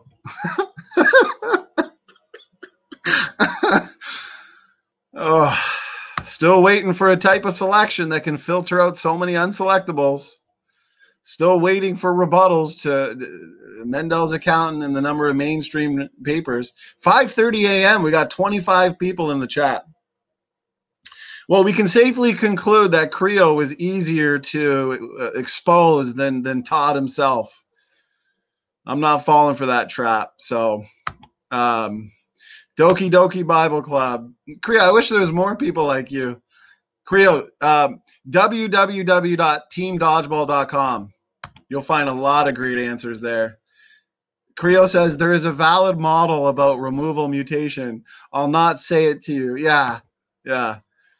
Just want to let you know, synergistic epistasis, mutation count mechanism, both been falsified thoroughly. Trade-off ain't going to work for you. We've debunked bacteria, the bacteria argument. We've debunked, we've shown that there's been no explanation for the net gain versus net loss. Beneficial mutations are not going to counterbalance the damage. Natural selection can't see the unselectables. It can only act on phenotype, not genotype. So we've dealt with it all. You've had your chance, and you've failed miserably. Matt, brother, can you, Creo, send Matt your address, and he's going to send you one of our new Team Dodgeball shirts. You've earned it. No, I don't want you to pay for it. We don't want your money. We're going to send it to you free. Okay? And if you send us a picture of your face, we'll even plaster your face on the back of it too. So you've earned it. You've earned it, brother Matt. So not seeing some is even worse for evolution. Oh, too fun. All right, he had his chance. I'm going back to the video, guys. No more time wasted on Creo. Here we go.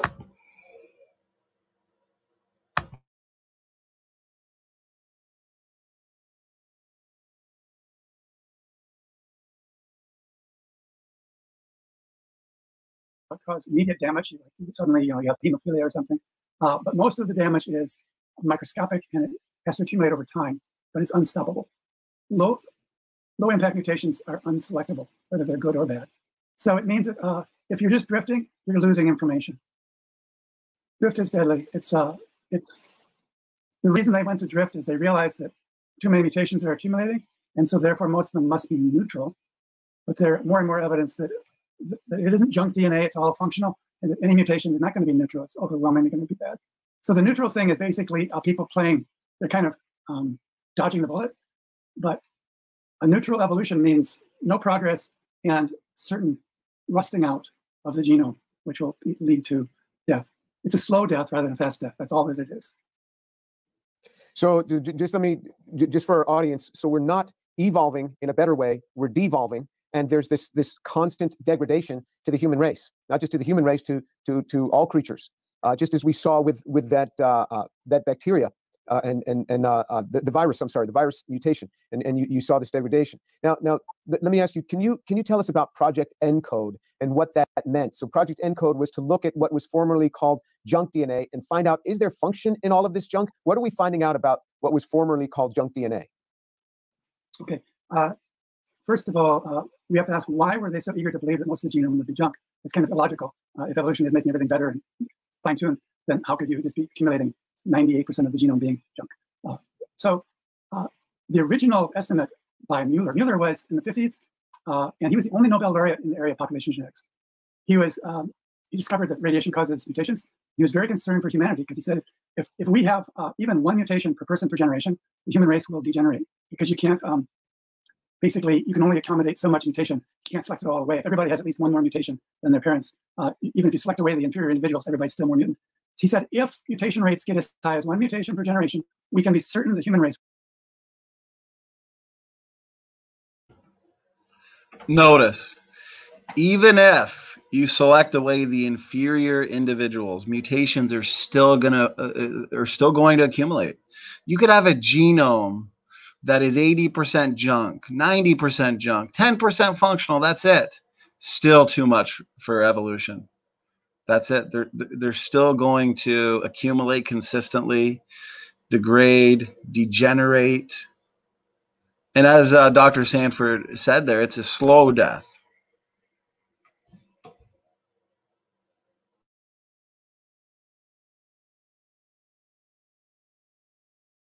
Will eventually degenerate. So that's pretty amazing coming from the top person in the field ever. And now we know it's 100 mutations per generation. So one way that biologists have tried to get around that problem is they say, well, there's 100 mutations per generation, but 99% of them are junk. And so therefore they don't cause any harm. Those mutations don't have any effect. But ENCODE has shown that it's a huge part of the genome is functional, way more than Mueller could tolerate, way more than the population could tolerate. And ENCODE's first estimate was 80% of the genome is functional. And then there was a lot of debate. And they said, okay, we still haven't, we have to do more analysis. We're only going to say 60% is functional. But people were still realizing that's deadly. 60 mutations per generation is totally deadly. In the last 10 years, ENCODE has shown us, there's been ENCODE 1, ENCODE 2, ENCODE 3, 4 different stages of ENCODE. And it's a huge network of scientists, mainstream people. And what they're finding, every time they dig deeper, they find more and more function. And not just function throughout the genome, but extravagant, unbelievably sophisticated functions that are all interacting with each other.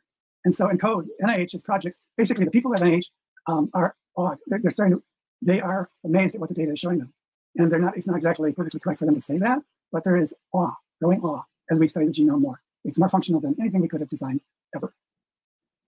And what we're finding, and you mentioned it in your book, but even more recently than your book goes into, is that the multiple levels of information within DNA. We talk about these codons, these 3 units, and they specify something. But depending on where you start, you can have all of these multiple levels of information in this genome that go way beyond what we had ever seen. And you might want to touch on that. But also, let me ask you: aren't there rescue mechanisms built in that protect us from the degradations that you're talking about? Okay, so let's start with the second one first, and then we'll come back to the and remind me because I'll tend to forget what the first question was. But there are unbelievably sophisticated rescue mechanisms. The first one is that our actual mutation rate is much, much higher than what we actually see. In other words, without DNA repair enzymes, without a mechanism to repair most mutations, we would die in months. So we would mutate to death in months. So DNA repair enzymes, there's many of them. Thank God for those DNA repair mechanisms. Like he said, if it were not for those forward-thinking mechanisms designed in our genome, then we would be extinct in a matter of months. And when you ask the evolutionists these questions, how do you explain these mechanisms in our genetics, including epigenetics? How do you explain this from a naturalistic perspective? What type of evolutionary mechanism can evolve that which requires forward thinking? And their answer is always, and they don't even realize it, is they're ascribing mutations, natural selection, other evolutionary processes with a mind. Forward thinking mechanisms require a forward thinker, necessitates a forward thinker.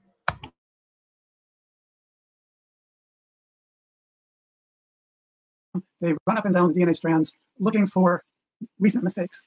They can only repair a mistake before the DNA is replicated. It's kind of like once the paint is dried, you can't get rid of it. So these enzymes are running up and down the DNA continuously, repairing 99.9% of all mutations. Incredibly sophisticated. How can a molecule recognize a mutation and know how to fix it? It's a repair enzyme that's is more sophisticated than anything we've ever designed. I just had to point out the good super chats. Oops. Doki Doki says, I'm not falling for that trap. Yeah. But then Matt, I'm not falling for no questions. Yeah, that's Creo. Creo says, I'm not falling for no questions. So Creo, you've turned into a meme. This is awesome. He says, require a forward thinker. So how do you, what type of mechanism evolves these DNA repair mechanisms in our genetics? Because natural selection, Creo, sees the short term, not the long term, but these forward-thinking mechanisms, okay, including the epigenome, requires forward thinking. But remember, natural selection acts in the short term. So would definitely love an answer to that one. Let me see. George Bond, reading through these chats while talking. The Evo's junk DNA is a creationist treasure. Yep. Junk DNA is junk science, George. Junk science. Game over. Here it is. The DNA language. Okay, we're learning so much every single day about the function of the genome. And it's like this. We know so little, okay, especially on the developmental stages, how the DNA works and coordinates to bring together that fully functioning organism at birth. Here's the thing. It would be akin to me. I speak no Russian. I don't know any Russian, zero. It would be like hiring me to go over to Russia and become a proofreader for some new Russian books. I'm not going to be able to tell you what's a mistake. I'm not going to be able to tell you really what anything's saying. You know, that's what it's like in the DNA language. We're finding out so much more. We know there's a ton of activity. And we know that based on the evidence, preliminary evidence for genome-wide functionality, we can safely, as creationists, make predictions on DNA function, predictions on specific DNA positions that, if mutated, will result in disease.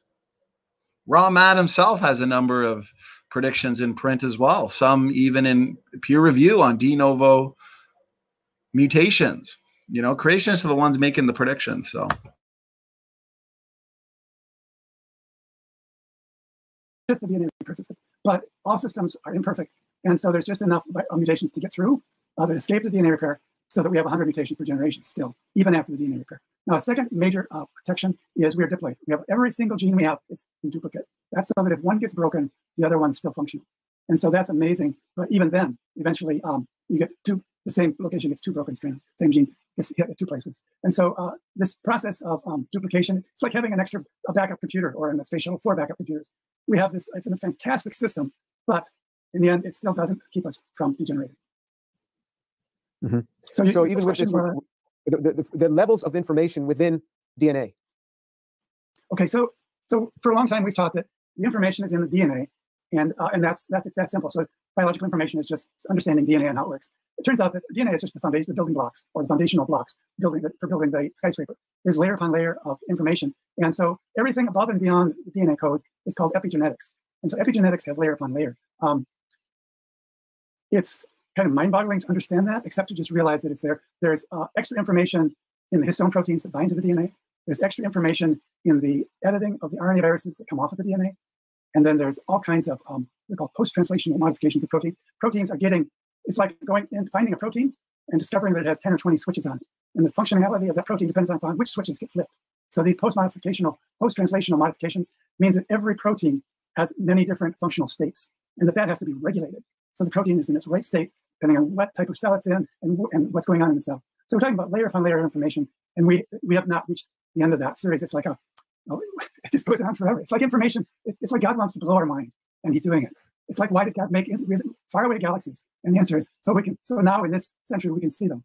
God is showing stuff that is just that anyone who's willing to receive it will fall down before God and say, "Thank you for your fantastic creation."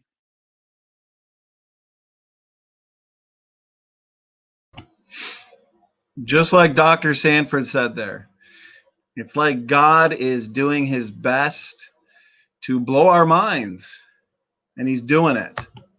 Layer upon layer of information compression into every single nucleotide. It's amazing. You know, and the evolutionists from the naturalistic paradigm, they can't account for this. As we've seen with good old Creo. Creo, you've been a good sport. You've been a good sport. It's been fun. We like when you're in the chat because I can engage you like this. And that's what's amazing. And this is why I asked that question to Dr. Dan in our last video, the Abiogenesis Challenge. Dan, explain to us how this four-dimensional genome, okay, this four-dimensional genome comprising of multiple overlapping codes and chock full of meta information, how did this come about? Because GUDU evolution has to explain these naturalistic mechanisms ascribed to evolution, has to explain these forward-thinking mechanisms. You can't even show me a human information system that can even remotely begin to compare to this multi-dimensional genome. Here's the thing. Here's the thing, as Dr. Sanford was saying, okay, the set of instructions in our genetics, in every single one of you, it's not just this simple linear array of letters, okay? People in the past, they used to look at the genome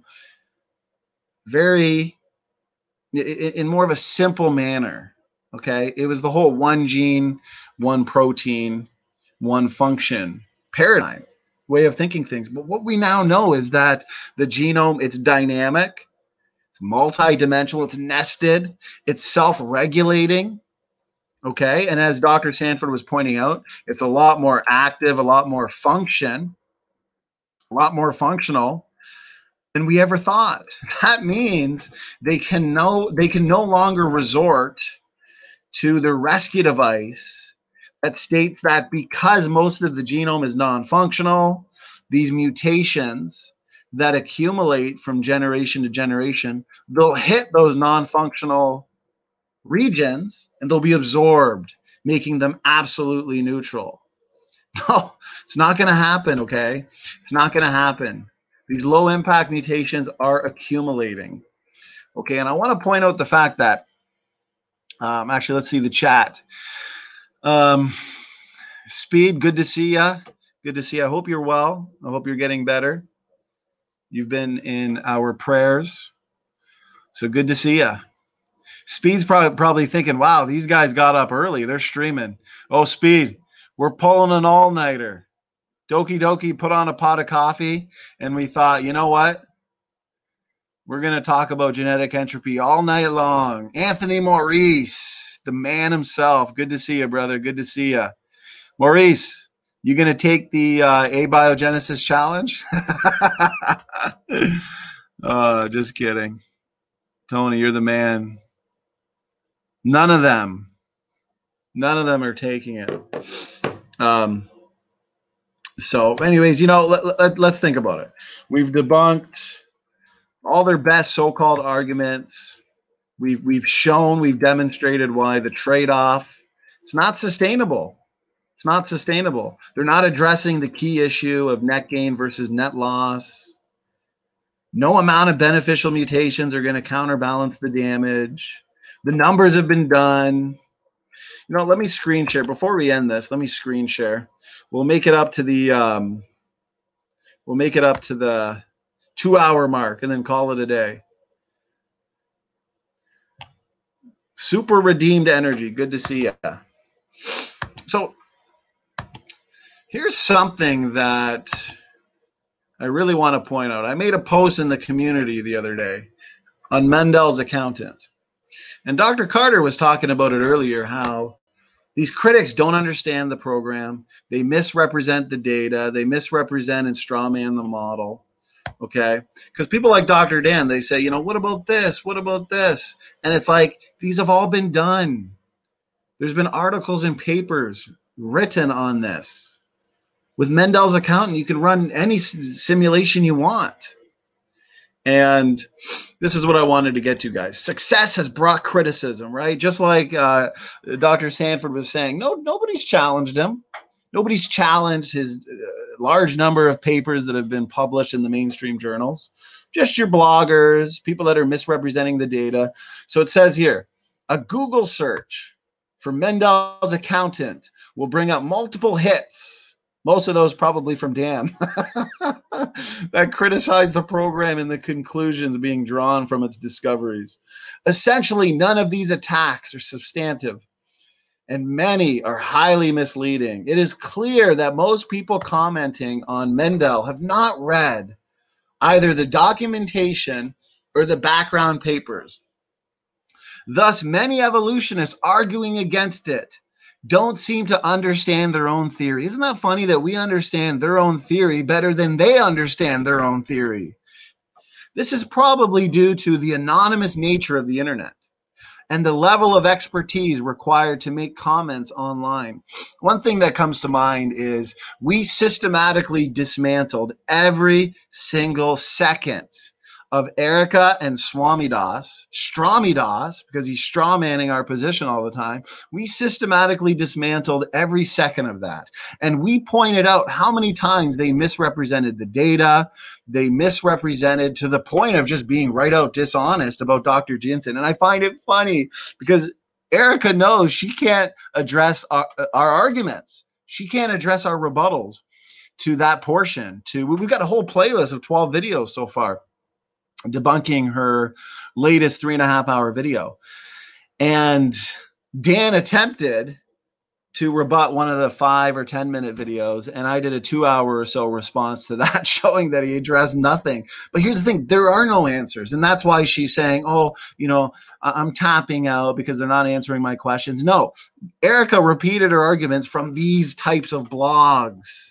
And these types of blogs contain so much misinformation, so much misrepresentation. So now she's got nowhere else to go. She can't go to the mainstream journals. She's got to go to the bloggers. So she's tapping out, and that's okay. We're fine with that. Okay, so let's see. And the level of expertise required to make comments online. No understanding required. Right here, look. No understanding required. Or they read the papers blindfolded like we showed earlier. However, one anti-creationist blogger, not trained in either biology or genetics as it shows, tried to build a credible case against the genetic entropy thesis and thus tangentially attacked Mendel's accountant. Actually, there's a good one here, guys, if you want to read it. This one breaks it down briefly. Actually, I want to show you the number of papers you guys should be looking at down here, okay? So, click view all.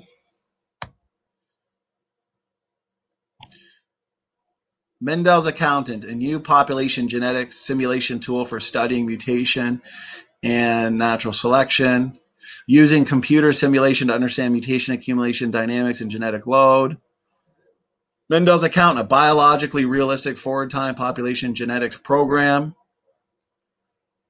I mean, tons of articles, papers from mainstream journals, papers from creationist journals that have never even been looked at, which is why people like Dr. Dan repeat the same arguments. Oh, the math has not been done. Synergistic epistasis been dealt with, falsified mutation count mechanism. Right here, can synergistic epistasis halt mutation accumulation? Results from numerical simulation. It's all been done. It's all been done, guys. Carter Sanford, the H1N1.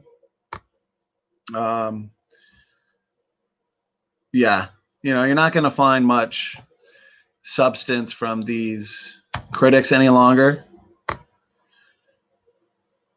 Dr. Sanford here gives a solid rebuttal to one of these bloggers. I want to point this out too. One of my co-authors went to Japan to spend several days discussing with her. Let me see. Now, for context, I should start from the top. Dr. Tomoko Ota was a key student of Komura and published extensively with Komura. Dr. Ota came to be known as the Queen of Population Genetics and is now an honorary member of the American Academy of Arts and Sciences and an associate of the National Academy of Sciences USA. She is the world's authority on the topic of near-neutral mutations. One of my co-authors went to Japan to spend several days discussing with her a manuscript in which we use numerical simulation to clearly demonstrate that near-neutral deleterious mutations generally escape selective removal and lead to continuous and linear accumulation of genetic damage.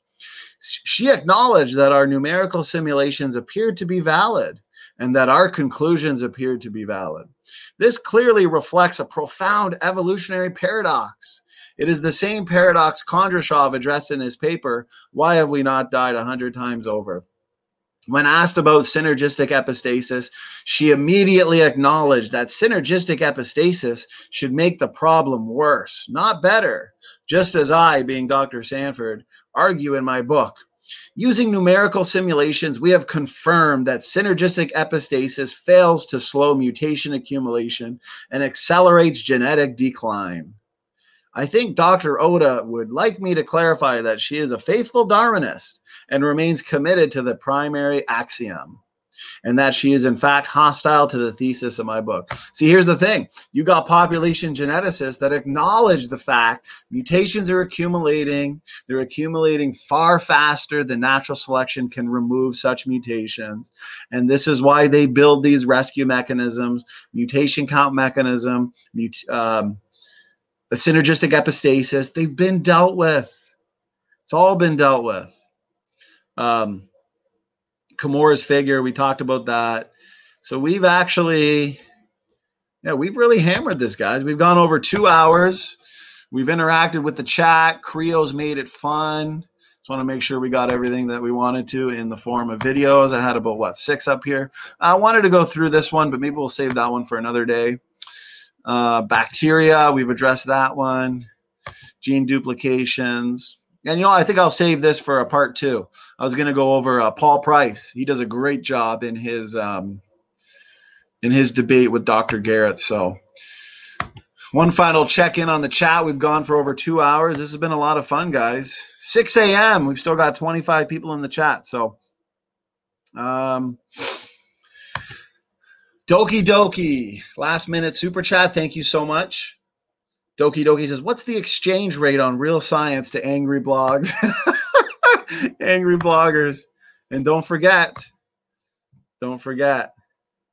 where is it? There we go. This is how they read the papers we cite. Take the blindfold off. So let's see. Thank you, Doki Doki, for the super chat. And super sticker. Doki Doki, thank you. Speed says, I'm up early waiting for you guys to fall asleep. I think the caffeine's wearing down. I can feel it now. I should probably counterbalance it with some water. In the same way that you evolutionists want to counterbalance the damage done by all of these low impact mutations accumulating from generation to generation. Unselectable, invisible. I need to counterbalance the caffeine in the coffee intake with some water. Let's see. George Bond says he's going to celebrate with some ice cream. Yes. George, celebrate the demise of pond scum to people, goo to you evolution with some ice cream. Oh, Speed of Sound of Gravity says, let's debate genetic entropy on my channel right now. See, he wants to get me when I'm tired, when I've been awake all day and it's 6 a.m. I know your tricks there, Speed. Well, what Team Dodgeball can do, go through this 2-hour video. We've addressed all the possible arguments. We've shown why there's been no legitimate case to be made against genetic entropy. Dr. Sanford confirmed this for us.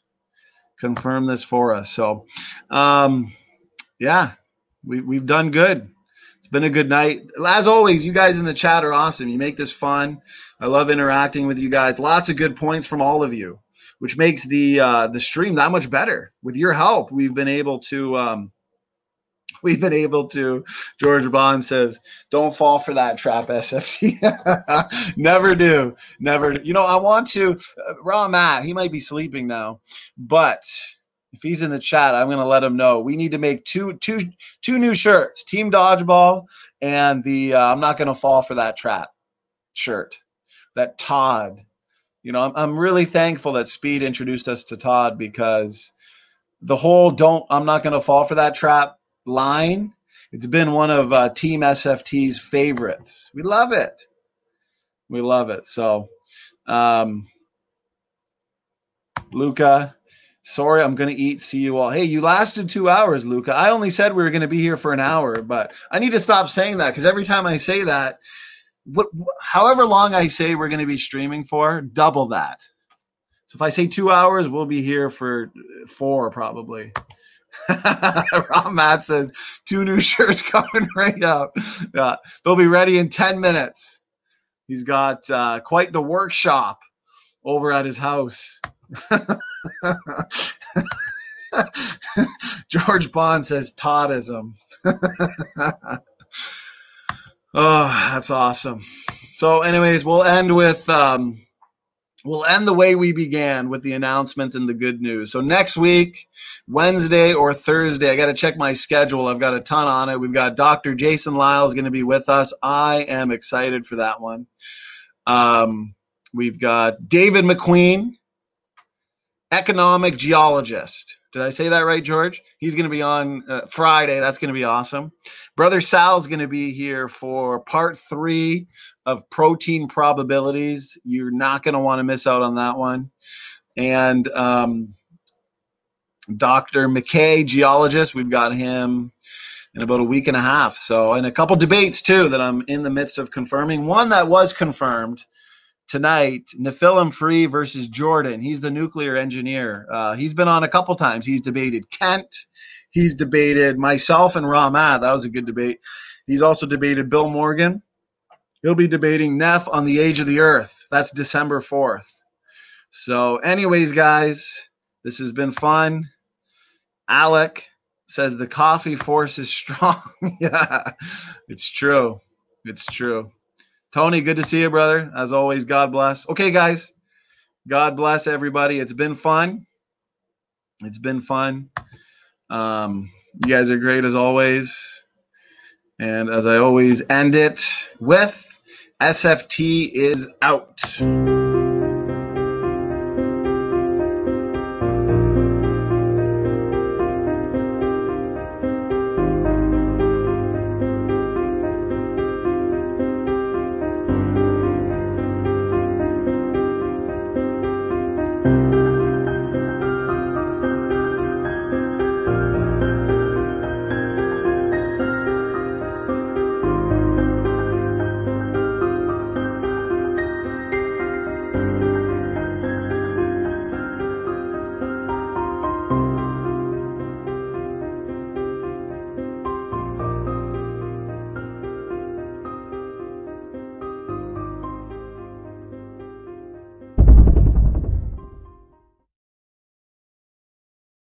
For all those who appreciate the work that we're doing here on Standing for Truth, please hit that subscribe button.